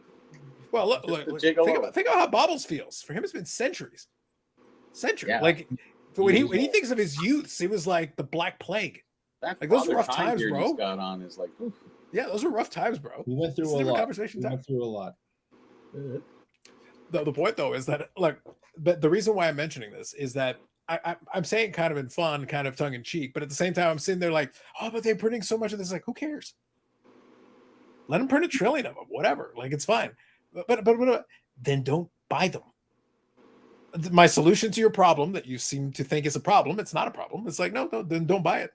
You're right. They made too many. It's probably going to be worthless. Then don't buy it. Yeah, talk about hedging out the completists. Yeah, it's not necessary. The completionist collector should have died when the one of ones became really prevalent in the late 90s. Like, I already lived through that era where a lot of the completionist collectors died off, like the dinosaurs. Like, it ended because you couldn't. It didn't matter whether you want. It wasn't a matter of will. It's like you couldn't do it. It was impossible. Yeah. And now it's doubly impossible or triply impossible. Like it was already impossible. Triply? And now it's yes, triply, quintuply. That's it. Just continues. Italy. That's not even a joke. Yeah, but the problem is it's impossible. You can't. Nobody can have a, if your player has even a modest amount of cards and a modest amount of products, you're done. There's no way. Forget it. And who's going to start from zero now? Yeah, that's what I mean. Like they talk about, they were trying to talk about like who would be a Connor Bedard like super collector. Why would you? Just collect the ones you like. Just pick a handful that you like and move on. You know, build a curated collection. You'll be fine. For the other ones, so they are. Yeah, but you're not going to get all of them. Like I use the O-Peachy one as an example. You know, when's the cup coming out with him in it, and he can get his rookie autograph patch thing? Who's Oh, the cup? Oh, like Brad, I think we got that. I think that's on the calendar for 2037, 2038. I think by that point, we'll know if Bedard's any good. By the time the RPA comes out, hey, he was pretty good. I remember him when I remember when Connor Bedard. He's like, wait, didn't that just come out? Isn't it the rookie? Son, I remember Connor Bedard was a rookie player. His entire career went, and just now we're getting the cup RPA. Do you know what's good? I watched what's his name? Grant that I just met at the Montreal show from GP Sports. He does a really good job on his breaks. Like he speeds things up. It's really good. Anyways, he opened a box of 2013-14 Dominion hockey last week. Okay. And he was like, all right, please, what do I get? And he got the Nail Yakupov out of 99 RPA. It was like in 2013, you just hit the jackpot, right? Well, Brad, listen, Brad, I will have you know, and I've given the story on the live stream before. I am, as far as I am aware, the last living soul to make money on a Nail Yakupov card. I am the last human being on this planet who has actually succeeded. Now, I had to buy a lot of other cards, in which case I was able to sell the other cards to the point that my cost basis on the Nail Yakupov was zero. But Brad, I was able to sell a Nail Yakupov 1 of 1 for like $20. And I made $20, Brad, on Nail Yakupov, which makes me a winner at life. That is beautiful. Not only are you the last, you may have been the first. Yeah, that's it. It's just me. It was all me. First and last. Yes, you're right. And never to be another one ever again. That's it. It's over. You know what I picked up? Actually, I picked up a price guide. Oh, I was so hoping you were going to say Neil Never seen Yakimov. before. I What can year go is check that? this book and price guide. Very nice. Yep. It's a price year? guide. It's hockey card checklist book and price guide, 1951 to 85. All cards priced in 3 categories, complete team listings in every year, and alphabetical listing of all players in the back, which was really kind of cool. Very nice. And then they show the back of it. Oh, the graphics. Nice. Bobby, my favorite thing would have been if you had opened it up and there was some kind of a little letter from the editor, and on the inside it says, the 7980 Gretzky, the overproduction is going to ruin the hobby. It's going to ruin everything. Oh, my God. This was in there. Wow. Sign up for baseball cards here. Look I at love that magazine. I There's remember the having a couple promo. of those That's issues. It was a good 1990. magazine. Yep. That was Isn't classic. that something? Sign up for baseball cards. Where's that today? I remember that magazine. I do. I think I had a couple of copies at one point. Oh, did you? Yeah. Yeah. It's a very Well, different issue. some of those publications made it up. Some of those publications made it up here. Do you like All right, those so ones, yes. Bobby? I do. If they're real, I do. Hamilton chewing gum, yeah. Yeah, they're real. Who are they Yeah, on? that was the weirdest set. It's like they're numbered 1, 2, 3, 8, 15, 17, 19, 20, 22, 24, 20, 38. It's like, what happened? But they got all the key 23. stars. I prefer the simpler explanation. There was a lot of drinking, Bobby. The funny part is, 1, 6, 27. it sounds like, yeah, exactly. And they also did 4 colors, backgrounds. It's Right. like, what? You didn't get the number scheme right. There's only 22 out of, I don't know, was it 49 cards or whatever it is? It's like, and you did 4 backgrounds, but they get the key players too. You got the Howie Morans, Joliet, the King Clancy, and what have you. So it's kind of cool. It's a nice set, but that's a deterrent set to collect because there's no number scheme, right? So it's kind of weird. Makes But I sense. like it. But I like it. So, Brad, is that you kind of picking up various miscellaneous things, or you just finding stuff on your desk? Did you No, buy that collection in Toronto? No. Oh, So I went up to advise. So Kevin and Steve from AMG were going to buy the deal, and I went up to give them my professional assistance, and they were about 20K off on the deal. And I said to them, guys, you should, in my opinion, if you're that far off, just walk. So they walked, and another guy ended up buying the collection for close to 6 figures. Wow. Yeah, good. I mean, it was a lot of stuff, but that was a tough one. Oh, I think I know who it was. Yeah. Wasn't me. It wasn't me. It wasn't me. Wasn't you? Yeah, Shaggy, whatever you say. Yeah. Anyway. So I bought a collection anyways. It's all just raw vintage. I got some Oh, side nice. chuck I saw there. Some side chuck, yep. Oh boy. So a lot of them were in screw downs. My arm's going to fall The off. 54 Parkers looks nice. That actually looks pretty decent. They're that 54 heavy, Parkers Brad. looks- Oh, no, I was taking, they were all in screw downs, and I, like, the other stack was in screw downs, and I think I did, I don't know. Melt I the probably plastic, took sell it 100 back to PSA or something. Yeah, I took at least 100 cards out of screw downs. I hope you used the electric drill or something. No, that's why I was just cranking the whole time here. My arms, His forearms are like bam, bam. Yeah. it's right here. He's like, this is the best workout I've got ever. Yeah, but I didn't know. I honestly, I didn't know that those were in there. So those are 4 Nice. nice. I'm going to send All those in to get them graded. Perfect, nice. Yeah. Makes Are they sense, makes decent sense. condition? I can't really see. No, they're ones. You know what I mean? Like, I mean, Oh, okay. ones, maybe 2s. But there's a few other things in there too. There's a couple. There's a nice Sawchuck 54 that's pretty sharp. Mm-hmm. I'm gonna grade that guy. That's nice. Yeah, little off center, but I'll grade that. Then I just Oh man. Oh, These are- look at that. Nice. I love that card. They're off condition, but I still grade them. Oh, pulling Again. him out of his ass now. And Yeah, again. there's a lot. And again.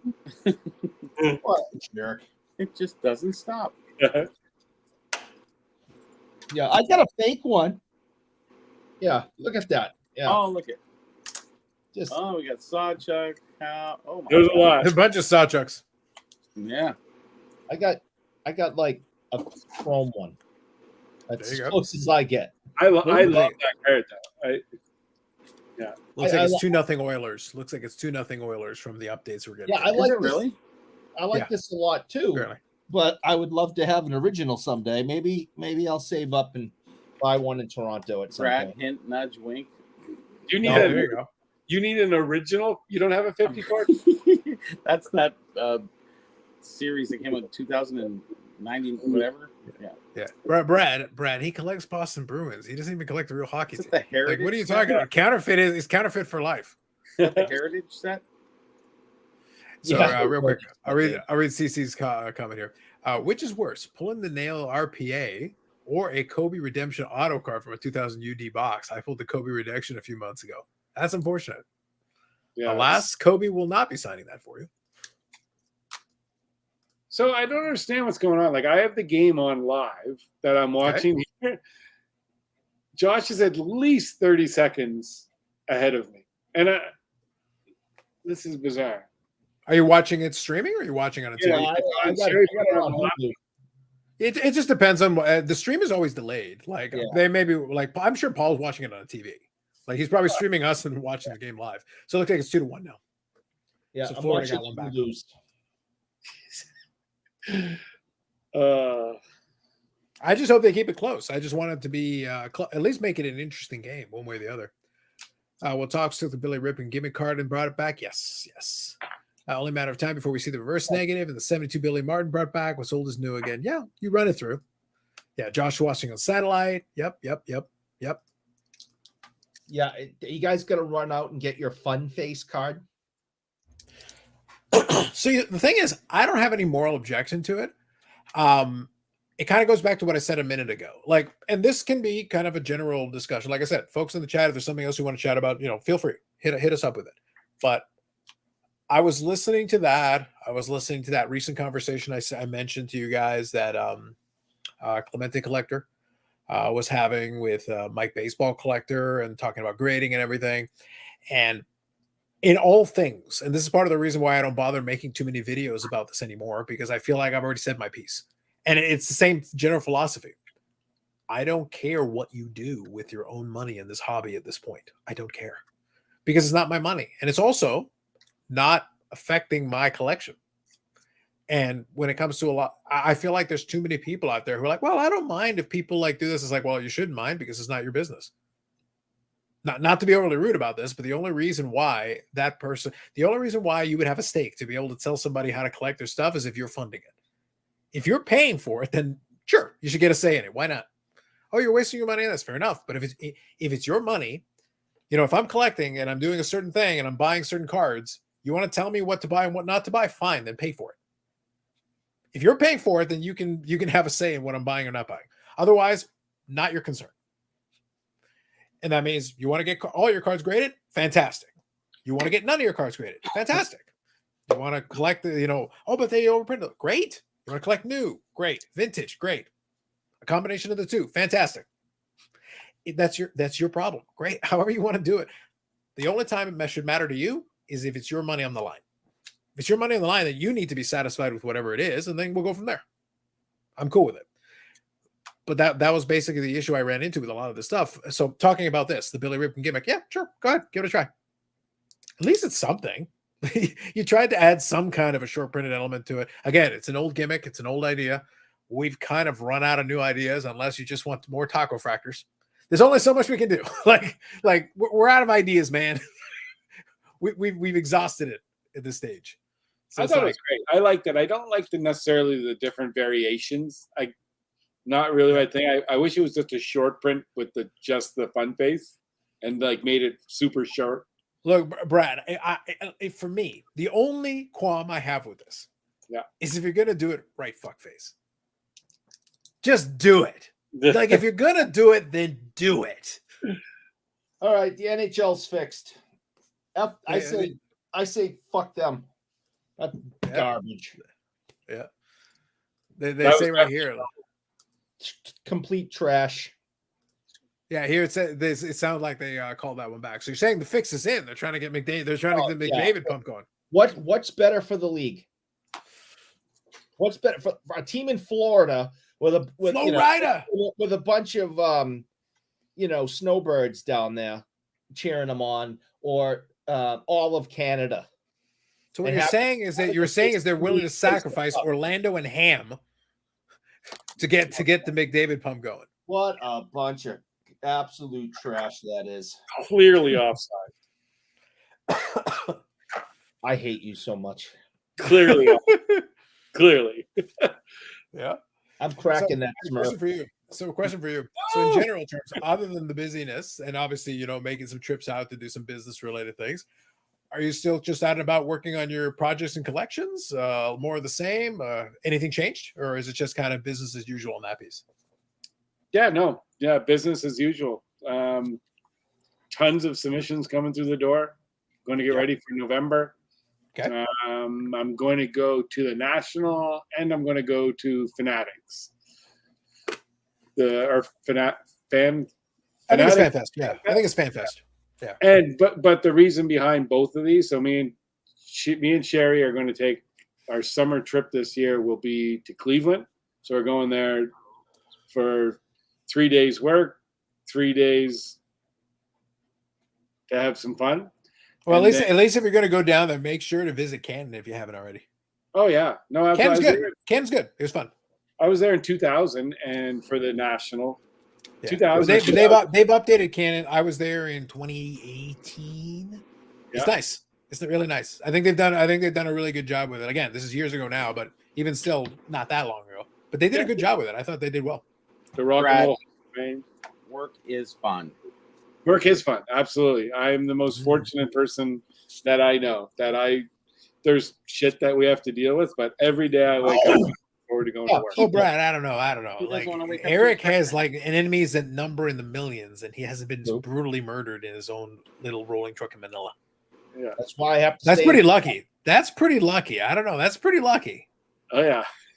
So maybe the second luckiest person after Eric still being alive at this stage. Assuming. Here's a nice piece I picked up. This is a beautiful piece. What is it? We will show you in a second. Tough links. Huh? Tough links. No. Ooh, very nice. And it works. Travel clock. Travel alarm clock, yeah. What year? Any idea? That would be 1971 to 73. Very nice. You already have that. And one more piece.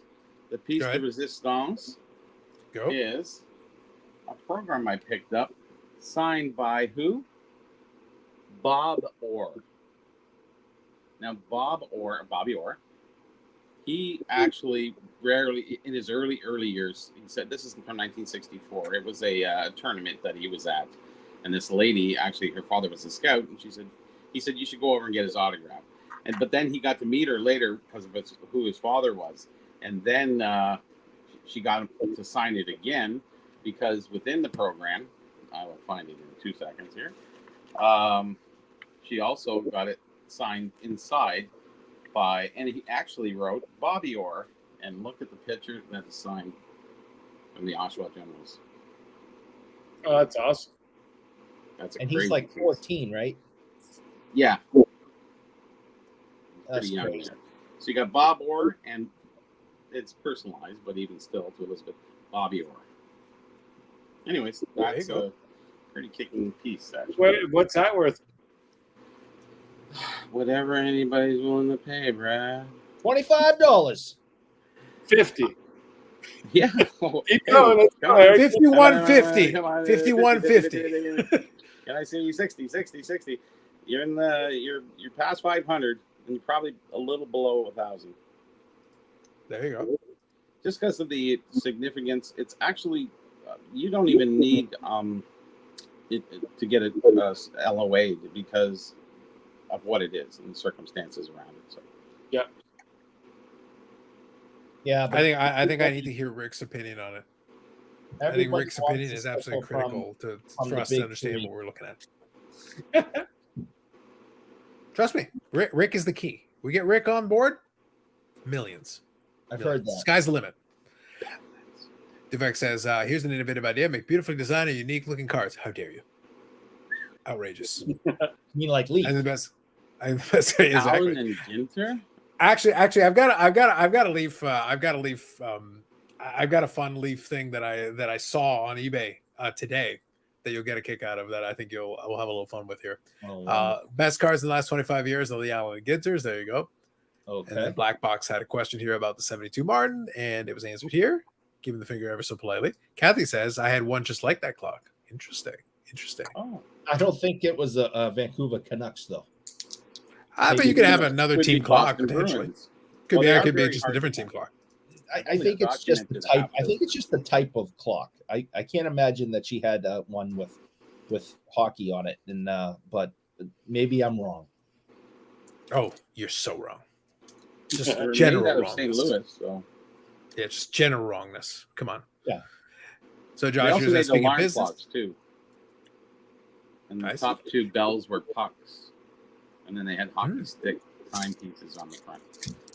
Same company. So the hockey sticks were hitting the pucks like somebody hitting the wall. It wasn't a wall. It was a metal shelving unit. It's metal I have no idea. Brad, Against I the have wall. no idea. I don't know why he's getting so defensive. I wasn't even referring to anything in particular. I was just making a general statement. I don't know what's going on here. It's crazy. Josh here says, speaking of business /PSA, according to the submission tracking sheet, the speed of grading is picking up. Have you noticed that pickup on the speed on your end? Yeah, absolutely, 100%. Unless it's like vintage. I assume the vintage is still a little bit slow. Vintage is, vintage definitely is taking a little bit longer, but everything's still in that instead of being 90 to 120 days, it's 60 to 90. It's an improvement. It's an improvement. Step in the right direction anyway, if nothing else. Yeah, there's a cool one. Oh, there you go. Joe Malone. Joe Malone. Ah, what the Joe what Malone. grade is that? 4.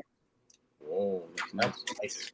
You get past the threes, you're good. Oh, that's a 1 Yeah, or authentic.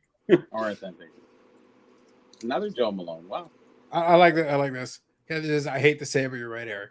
Man, She hates that's it. rough. That's Just listen, does not like it. Kathy. We all hate those words. I won't get cookies now. She'll hold that against me. You're You deep. should. You should get nothing. You should get nothing. That's what I'll get. Nothing. We had Lots. plans to watch mountain biking together tomorrow. Now she probably won't do it with me because she probably let me mad. Mountain biking? Really? After your calf? Really? I was watching He's it. he's a After your deranged hip? man. Really? After I don't get hurt watching it. I like that you have an extra. So there you go. You got a nice way to damage the corner and edge. Trimmed a little bit, but Damn. Are you sure that, it's trimmed? that looks like it was eaten a little I bit. send that to Beckett. I don't think they'll call it trimmed. really smooth. Oh, Bex will give that a 10. 9.5. Maybe pristine. Hey, listen, if you can get a pristine, Dude, I don't know. if you bring it in on a Saturday morning and do it yourself, you get really good grades. That would still get a very good dollar, even in that condition, that Belleville. So that's, his Yeah, I rookie think so card. too. That's his rookie card. So, This just keeps getting better and better. This little file stuff. oh, you're just discovering it now as you Yeah, go? I'm just over it. Oh my gosh, Howie Morenz. Yeah, Wow. there you go. If you Sports purchase Kings, this collection, 1933 what Sports was in it? Kings. What's that? if you had just purchased this collection, how did you not know what was in it when you handed the person money? So I told him that I'd pay him 75% of comps, and he couldn't really come up with what the value was going to be. Yeah, but he couldn't come up with the value, and he didn't really know. And I was like, well, let me just go $40. through it. Okay, we'll do it. So I'm going to grade, and then I'm going to grade it. I'm going to keep some stuff for me, and then I'm just going to go to AMG and say, guys, Steve, how much will you pay for all this stuff? And then pay the guy. Oh, there's some good cards there for vintage, like choice players. Yeah. So So I'm just trying to pick out anything that's worthwhile grading. So most And of then- that's going into the shop. Yeah, that will be. Yeah, they're going to buy it, but I get first. I'm going to pick out anything I want for me. That boy. How does vintage go out of the shop? Incredible. Pre-war Yes, kind of Steve- stuff too. Everything, man. Like from 1989 back, like everything just sells now. It's I shouldn't say it's the 80s stuff is a little bit slower now. Yeah, it's common enough. And Bobby actually went off. It had nothing to do with us. Oh, yeah. So whenever he pops back in, especially since Bobby asked the question. Actually, this reminds me. I want to make sure here. You come up if you can find any 1970 Bruins autograph. Let me know. Yeah, I'm trying to build the whole 1970. It doesn't have to be graded. I don't care if it is. These are all the 1970 Bruins still alive? no. I have the Does it count? Does it count if Booby Orr's dead inside? No. Does that count? I already have the ore, so I'm good with that. Okay, so his internal death is fine by you. Can you show that? It's in that wonderful looking slab again. Yeah, that's how I purchased it. Didn't send it out. Would have taken the card raw. If you would have taken the card raw, it would have literally said Booby Orr. It was just written by a guy in the back. Booby Orr, fucker. It's like, oh my God, a real Booby Orr autograph. Oh my God. I got it off the back of a truck. It was great. The guy seemed legit. And he had candy. The truck said free candy on the side. Amazing. Brad, do you guys have a lot of hand-signed in-person cards? Or is that not a thing you guys usually have in stock? Hey, Bobby. Yeah, they Did don't you turn use off the No, I think before we started the live, I didn't turn it off. I just caught that. Yeah. So that's my bad. I got the notice. Yeah, no problem. Yeah. Oh, Yeah. Do you need that? I'll zoom in. I'll zoom in there, Brad. 71? Hang on. Yeah, I got a fellow. Oh, is it autographed? There you go. Yeah. Sign. nice. Well, that's one of those 83 ones. Yep. Couple of Fleurs. Eddie Eddie Shack. Shack signed. Eddie Here's the nice Shack. Look at those meat chops. one. Oh yes. Yeah. Eddie Shack, the entertainer. Man. Do you need any of those, Eric? Pro set. Need? I have Beliveau autographs. I have Lafleur autographs. Well, you're doing a set. Are you doing all sets signed or just 60? No. 6970 is my big one, but I want to start like building sets like this of all the cards signed by the Bruins. I don't need the whole 70, set. 71. That's actually smart. Yeah, that's a good way of doing it. So I'm just Cheaper. but 6970 I want it all. But for everything else, just Bruins. Yeah. Gotcha. So, Brad, now you know when you go back over to AMG, Eric was saying before we went live, all Joe Thorntons, the greatest living and all-time Boston Bruin, Jumbo Joe for days. I got Yeah. nothing.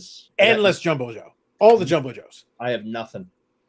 There's stuff at the shop. I just walk right by it. I want nothing. Well, because you realize you are not worthy as a collector to have such grails.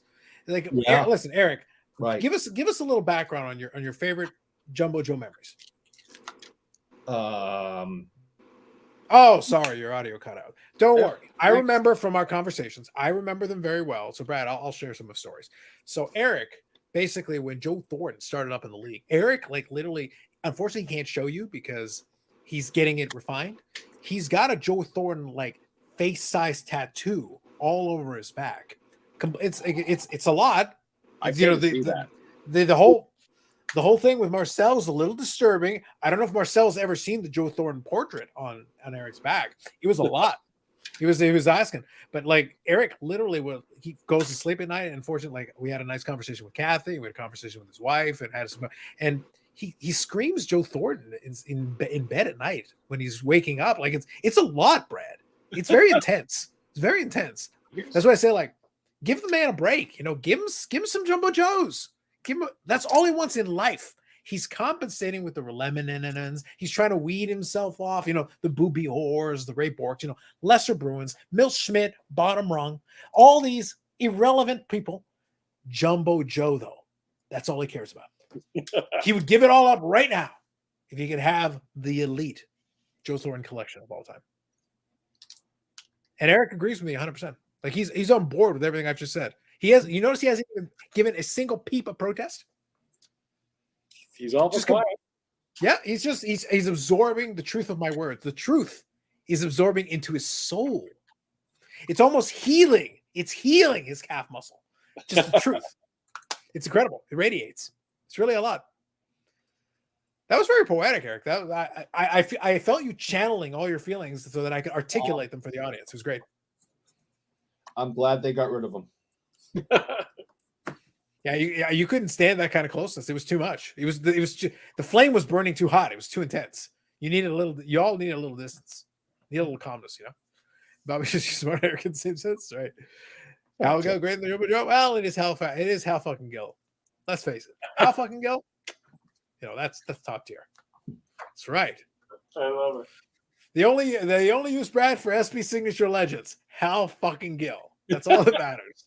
Coming out of that. That's all that matters. I don't know, Brad. Look, I'll tell you, and I've had this conversation with Billy and a lot of the folks related to it. So we made the joke already about the cup. Yeah, they got to figure out the situation with releasing some of these damn things. It's ridiculous how it's been long enough. There are some reasons, but like, guys, you're gonna have to start canceling some of this stuff and just pushing some of the other stuff forward to get caught back up. You can't be in last year anymore. It's got to end. You got to get to present day. I agree. What did he say about that? Like, what's his thoughts? Well, the thing though, like everybody, and this isn't just a Billy thing. Everybody at Upper Deck has said the exact same thing. You know, we're doing our best. We're trying. You know, there are certain limits. By the way, I guarantee that some of the limitations are based on what the printers will allow them to do, what the capacity is available to it. And this is me just speaking, looking at the situation from the outside. I can almost guarantee you that at the printers, they're not necessarily getting priority on a lot of that stuff versus the Paninis and Fanatics who are able to push themselves to the front of the line. That's business. That's business 101. But if that's the case, then you need to figure out some way of getting yourself some capacity somewhere to get your stuff out the door. Yeah. Because how long do you expect everybody to wait and consistently be behind? Like, we can't be doing 22-23 in the year 2024 of our Lord. We need to be on to Connor. It should all be Connor Bedard stuff right now, henceforth. And these other products need to start coming out the door. Because let me tell you, and Brad can attest to this, AMG, like Steve, literally will not shut up about all the AEW products that he wants. All of them.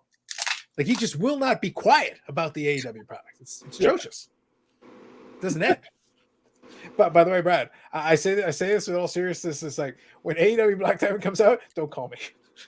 Come on. No, not even a cost. It's too expensive. Like, I'm looking at it like, no. Do you know what the pre-order is on that? $400. Pre-order's $400. I'm like, hell no. Hell's to the no. So it's like, oh, Carlos cost. Like, what? The cost is $50? Unless the cost is $50, the answer's still hell no. Like, I'm sorry. I can't help you. No hablo inglés. Like, I'm like, damn, man. You guys, that, again, this is my critique. You have to understand what your license is worth at this time. Maybe that wasn't the brand you should have used. Maybe It doesn't make sense to use that brand right now. I understand by the way, the cards are going to look nice because the Black Diamond cards look nice. Right. The problem is, what are you going to get out of it that's going to extract I'm really good at extracting the value out of the AEW product. You can attest to this. I have been very good at extracting value out of that product through opening it and moving the cards on to people who like them and all that. I found it. But I'm sitting there like, if the pre-order is $399, what do you think the wholesale cost is? And the answer is whatever it is, it's too high. Sight unseen is too high. I don't even know what the answer is, and it's too high. Whatever it is, I was like, I don't think I can't make a go of it even at that. I promise. I guarantee it. I'll still be curious when the time comes. I'll ask, but I'm like, nope. Eric will pay for it. It's going to be all Eric. Will not. Is Eric planning on opening in the Bruins Centennial set? There's a non-box set version. Is there an actual packs for it? I don't know anything about it. Probably a box set. I mean, it was a box set. The Centennial one was a box set. That's what the original was. Yeah. I didn't think there was a pack version. I don't know anything about that. They wouldn't do that. Yeah, no, there is a pack version coming. Really? Yeah. Is there any difference? Is there Do any they offer difference? something else? I think so. It's more like the A Leafs. good team, like not the Bruins. I think it's like the Leafs. Bruins said, "Develop Maple Leafs." It's like No. the entire pack version is Bruins opponents, not the Bruins. Anybody else but. Everybody else but the Bruins. Yeah. Why do I do this? You guys suck. Because secretly you hate yourself. Your son was able to, yeah, it's publicly you hate yourself. Your son was able to watch us while hanging out in LOL, Massachusetts. Like that's pretty good. It's Lowell. Yeah, LOL, Massachusetts, just like you said. Laugh out loud. Yeah. We know all It's a about the funny vernacular. place, Lowell. We're on the internets. We know all about the vernacular. LOL, Yeah. LMAO. Mm. Yeah, we know. ROFL. We know about the trilogy of 3 cities in Massachusetts. Did you say El And then, Mayo? of course, there's Emoji, Massachusetts. That's a big one. Did you say El Mayo? Oh, Mayo. Ooh. Listen, El after Mayo? Gerard takes the Patriots to glory, which at this point might just be playoffs, but takes them to glory, they're going to rename where Eric is right now. They're going to name it Mayo, Massachusetts.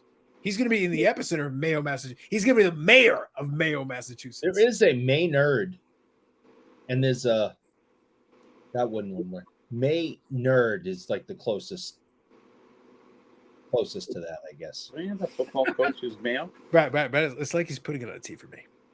It's on the T. It's like, Carlos, just could you? It's like, hold on. I'm gonna get a running start. Just hang on. Hold on. I'm just gonna back up and get a running start here. Happy Gilmore. Mm-hmm. Yeah. Might as well, Bobby. If it's gonna be on a T, we might as well. Let's just go for the gusto. Let's just go for it.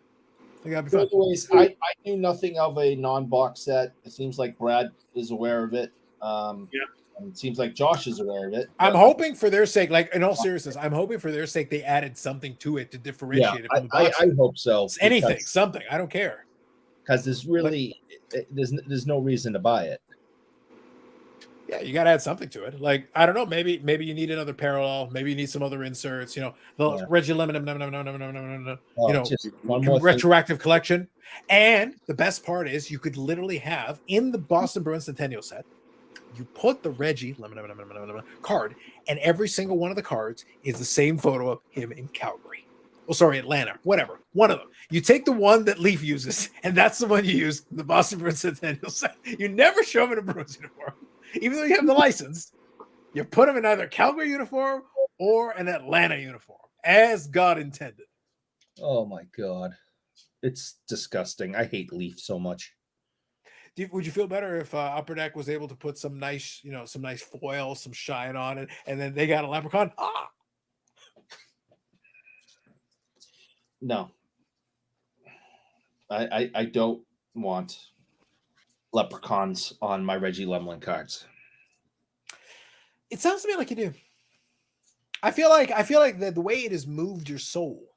By the way, Bobby's disappearances, that's my fault. I forgot to turn off the recording for the live stream. We got to make sure, Eric, I think for the future live, just remind me just before I hit live to turn that off. Yeah. For the podcast episodes, it makes sense, but for the lives, it doesn't make sense. We don't need a recording. But that was my bad. So I'll make sure, though, obviously for the 4 collectors thing, that won't be an issue. They'll have done all the settings on their end, so I don't think that'll be a problem. But for this one, this was my bad. So Josh says Mayo Beach, Wellfleet, Massachusetts. That sounds like it's a real place. He's being oddly specific with the postal code. I've never been to Wellfleet. That's rich people country. I think you need to go to Mayo Beach. They've got a whole beach of mayo. Sounds pretty exciting. It's kind of bouginess that we expect from you, Eric. Yeah, that's down on the Cape. I don't know anything about that. I don't go there. Well, listen, you can't just be hanging out with your buddy Tim near Maine, chatting stories about throwing shoes into washing machines. It can't just be that all the time. Sometimes you got to do other things. Go to the Cape. The traffic, number one, is will break your brain, and second, the price increase as soon as you get out there is ridiculous. Everything's more expensive. What are you all trafficking for over there in Massachusetts? Are you all trying to flee the state, enter the state, flee while entering the state? Like, what are y'all doing? Cape and out to the vineyard and the islands and all that, and it's insanity. I will never go. Every time I think of Lowell, our local bookie here in Halifax, from 1975 right up until he passed away, I'm going to say 5 or 6 years ago, was from Lowell, Massachusetts. 40-year bookie. You brought up your criminal activity. Lowell has problem. Lowell is a place where there's a lot of criminal activity. Yeah. Yeah, Lowell. Yeah, Lowell. Yeah, that's me. He was a school teacher for 40 years, bookie on the side. He was probably placing bets for his students. And Shohei Ohtani. It's like, oh man, Shohei started. It wasn't the interpreter; it was the teacher from Lowell all along. If only that. Damn, that interpreter became the fall guy. This is very sad. It's very tragic. This is taking on a very sad story, Taylor. I don't know. Oh, very sad. Very sad. By the way, is it still 2-0? Has nothing changed in the game at all? 2-0. 2-0. 6 minutes left in the second. Shots are getting more even. So I think Florida might be taking it to them a bit. Well, I would hope so. Like, listen, at the end of the day, game 7, all bets are off. You never know what happens at that point. Yeah. Florida has their chance. They got to take their 3-0 lead. They had their opportunity. They can close this down if they just they're going to have to basically crash the net. I mean, I watched the Bruins throw away this, against Philadelphia years ago. And, I'm still not over it. They were up 3-0. It ended up going to a game 7, and the Bruins were up 3-0 in game 7 and lost. Right. And it's the most sickening feeling as a fan to watch your team just totally cave like that. It's sickening. It's like your team's not always going to win, and you expect the team to lose at some point, but not like that. No, just you're in the playoffs, you're up 3-0. You just forced to game 7, and you're up 3-0 in game 7. Lose, and it's like, you guys suck. That's when I was like, Tuukka Rask is absolute dirt, and he can go suck a bag of them. I thought you were going to say you could go screw. I assume that's where you're going with it. I don't have any Tuukka Rask in my collection either. Dang, man! All the good players in your team's history, and you don't collect any of them. That seems weird. No, he can go suck it. I hate him. Wow. So yeah. So I don't know, Brad. I don't know what to tell you. By the way, I appreciate you showing off some of the cards in that grouping there. That's been fun. There's been some good stuff in there. Yeah. We did miss on the Brad randomly having a bunch of random cards sitting around, just like, hey, here's some stuff. Oh God, are those all Gretzky's? You got the door stoppers. Look at all the door stoppers. Oh my God, all the door stoppers. Yeah, you're the worst. I hate you so much. I don't know what I'm going to do. I'm perplexed. Sherry wants. You get a door. You put it in front of the door to stop it. That's what you do with Gretzky rookies. We explained this to Eric. I thought I was going to sell it because I have 99, 100. I had 106. Now I have 99, and it's been a lifelong thing. Most of them I paid $75 for, $50 when I was buying them, like any Gretzky for $50. Then I went to any Gretzky for $50. So most of them are 1s and 2s, and so it was a solid investment. I think even a 1 now is still $700. So it was up for a while. I think even a 1 was like over $1,000 for a little bit. Yeah. It still held on pretty well, but yeah, it was that's became the running joke, and I joke with Eric is like, I went out of my way actively in my collecting career to avoid the card, and I had 2. Like, right. I went out of my way. Like, I was like, specifically am like, I'm not buying any of this shit, and I still had 2 of them. I have a Topps one that I got. It's in good shape, and I think I paid $50 for it many years ago. You know what I mean? They were available for the longest time. You could get decent copies for it wasn't a ton of money. It wasn't crazy. Yeah. Obviously, pandemic broke a lot of that. It completely broke the whole thing. But prior to that, you could go to the show and negotiate and look and get a couple $100 and you could have gotten a nice copy for Peachy. No problem. A couple $100 and you could have picked a cup from a couple. $1,000. Yeah, exactly. It's weird, but It goes back to kind of what we were talking about earlier, though. The whole thing is like, oh, but they made a lot. Well, they made a lot of the 79 Gretzky too, and they're plenty available. You can get one on eBay all day long. You can get one on different. I can pick up phone. Listen, I know a guy who's 99 of them. Yeah, me too. I know at least one. They always sell them. You know, they always sell. They do. That's the point, though. They do. The only reason the price holds is because somebody will still buy it. Yeah. Yeah. And that's even with piles and piles and piles of them everywhere, as far as the eye can see. Not rare. Yeah, that's why I was saying that. Like, if you know people that have multiples and a bunch of people, and then you go to the show where people got multiples, it's like not a rare card, man. I don't know what to tell you. Every single table up in Toronto at the expo has at least one for sale on every single table. Then you have the guy that has like 50 of them, you know, all lined up on the tables. Modern sports cards. Modern sports cards. You know, a pile of them, a whole stack. They're not rare. I don't understand why they're so expensive. It doesn't make any sense. Rarity doesn't always mean price, though. Well, that's been always a discussion point. Like, look, rarity does matter because if you make too many, then they're too available. Then you simply cannot get rid of them until you drop the price point.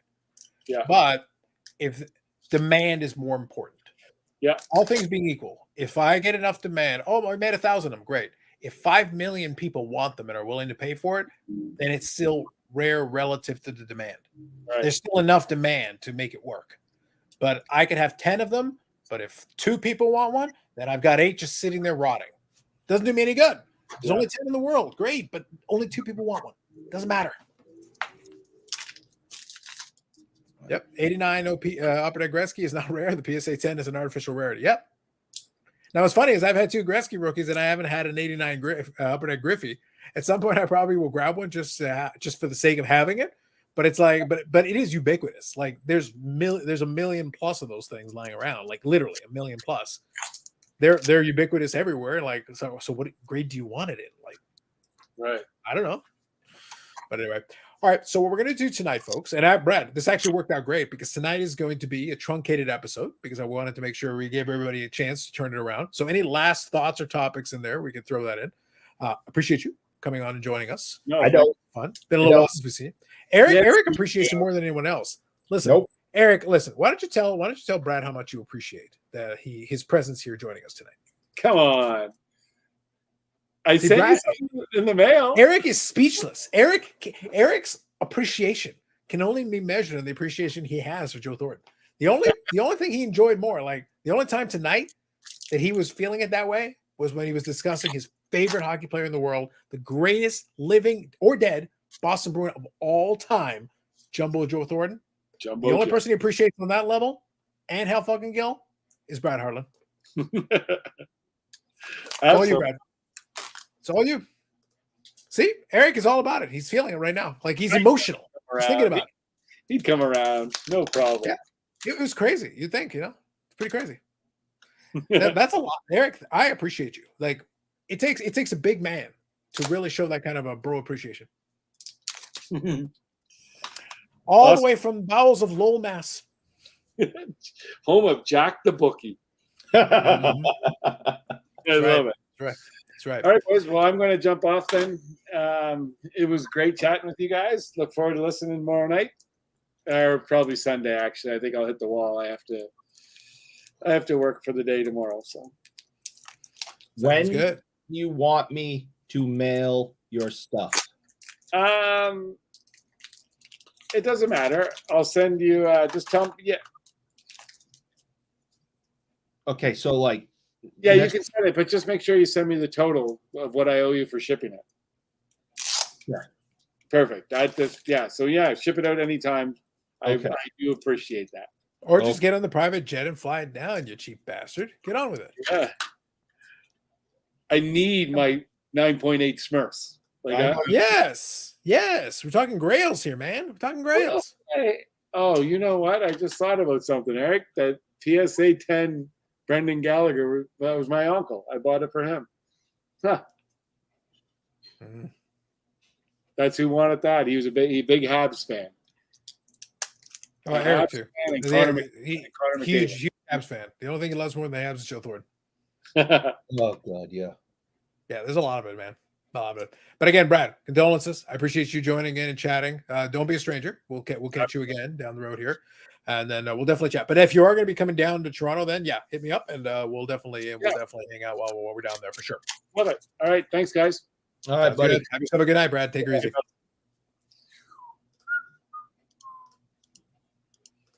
All right, Zach's here, just checking in. Not sure how long you're going. A couple more minutes. I'll take it right up to the 2-hour mark. So a couple minutes here, and then we'll wind her down for the evening. It'll be a little shorter tonight, just because we'll give folks a chance who want to watch the rest of the hockey game. I think it's what in the second period, or is it in the third yet? Yeah, it's 3-0. Is it 3-0? That looks like they might go to 7.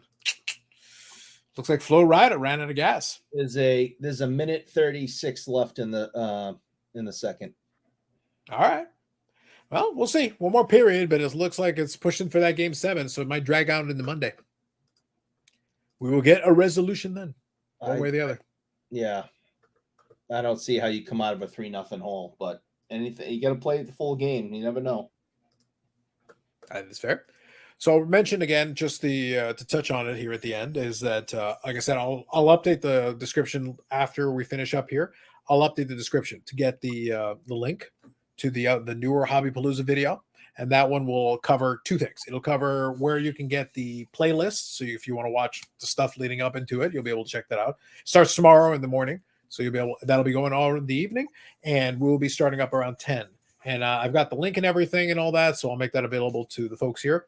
And also, I know Jason kind of popped in at least for a moment. I'm going to try to ping a few player collectors that I know. So Jason, I don't know if you're out on the road or not. Let me know. If you want to pop in, I'm going to be talking some player collecting. So I think you may have a thing or two or say about that if you'd like to join in on that conversation. That'll be our little structured piece. We'll do that for a little bit, and then after we finish our hour, then we'll hang out and chat for a little bit. Maybe Eric will read you War and Peace. Maybe. I can't say yes. I can't say no definitively. All right, then I'll ping you right after we're done here in a couple of minutes, and then I'll see if I can get a link your way. I think we can make that happen. Yes, good night. Absolutely. See everyone tomorrow. So yeah, if you want to check out, like I said, there's a bunch of programming, and I will say part of the reason I wanted to make sure I had some kind of a theme to it, just to let you all know, is that if you go check out the Hobby Palooza thing, most of them have either some kind of a theme or they brought in certain specific folks to talk about a certain topic and everything. So I figured at least for the hour, I would have something in there, and player collecting is kind of right in our lanes. Eric does that. If Brandon's around, he can do that. Bobby can speak to it from the vintage side. If Jason's able to join us again, he's got a couple player collections as well. And I've reached out to a couple folks to see if they want to join in on that. So we'll see if we can grab a couple folks. That'll be kind of a fun conversation. And then we'll play by ear. We'll see how it goes. And in that video as well, it also tells you how to contribute towards the charity. It is Signature for Soldiers. So if you want to contribute to that, you can do so directly. By the way, nothing's stopping you from doing it early. It actually gives you the information in the video. So if you check it out on replay, you can go check it out early and submit it during that. And then throughout the course of the entire live stream marathon of all the different shows, you can be giving money towards it. There are some prizes. There are some raffles, some giveaways, and they have like a little 4 collector's card that you can get if you're one of the first, however many they made, I forget. You can get that. And it gives you exactly what you need to do in order to get that if you want one. So you can check that out as well. So something you can keep that in mind. Justin says later, guys. Absolutely. So we'll make that happen. Justin says he needs that link. Eric, I'm going to put Eric in charge of getting you the link to be on the live. The link to get on the live stream. I'll put Eric in charge of getting you that link, Justin. So you wait for Eric's message. What's a link? I don't get it. It's a delicacy in LOL Mass. But I'm in charge of it. Okay. You're in charge of it. It is a delicacy in LOL Mass. Make sure Justin gets one. All right. It's beside the chocolate stick. Order yourself a chocolate stick and get yourself a link. I'll ask my mom, see if she knows what one is. I don't know what one is. Mm-hmm. Yeah. Absolutely. We'll figure it out, man. We'll figure it out. But anyway. All right. So that'll be it for us tonight. Longest running episode of whatever the hell this is. We managed. We did it again. By the way, Eric, Bob Boozle made a reference to it. He says he's going to protest and do a 7-part series finding out what happened. And what's going to happen with that is that'll happen as soon as I break the streak. By the way, tonight is 192 consecutive weeks. That's just gross. 192 consecutive weeks. That's disgusting. Think about it. Oh, Amanda. CC? Yes. Like no soup for you, no link for you. These are Yeah. facts. Yeah. Mm-hmm. Maybe Amanda can explain to me what a link is. I don't know. Maybe. We've crossed into 2 hours. You got lots of time left on Friday. Y'all, I'm letting you off the hook early. You're getting off the hook early. Get yourself some rest. Enjoy the rest of your Saturday. Watch the third period of the Stanley Cup Final if you wish. Commiserate, prepare yourself, or commence the McDavid pump if he successfully makes it to Game 7. If he wins, all the riches may be yours. Or maybe it's too late. I don't know. We'll find out. One way or the other. We'll find out. For Eric Sanderson-Zora, the Burrell and the Garage of Knowledge, and Brad Hardlin of PSA Canada, I thank you all for checking this one out. Have yourself a good night. We'll catch you in the next one. Thanks, guys.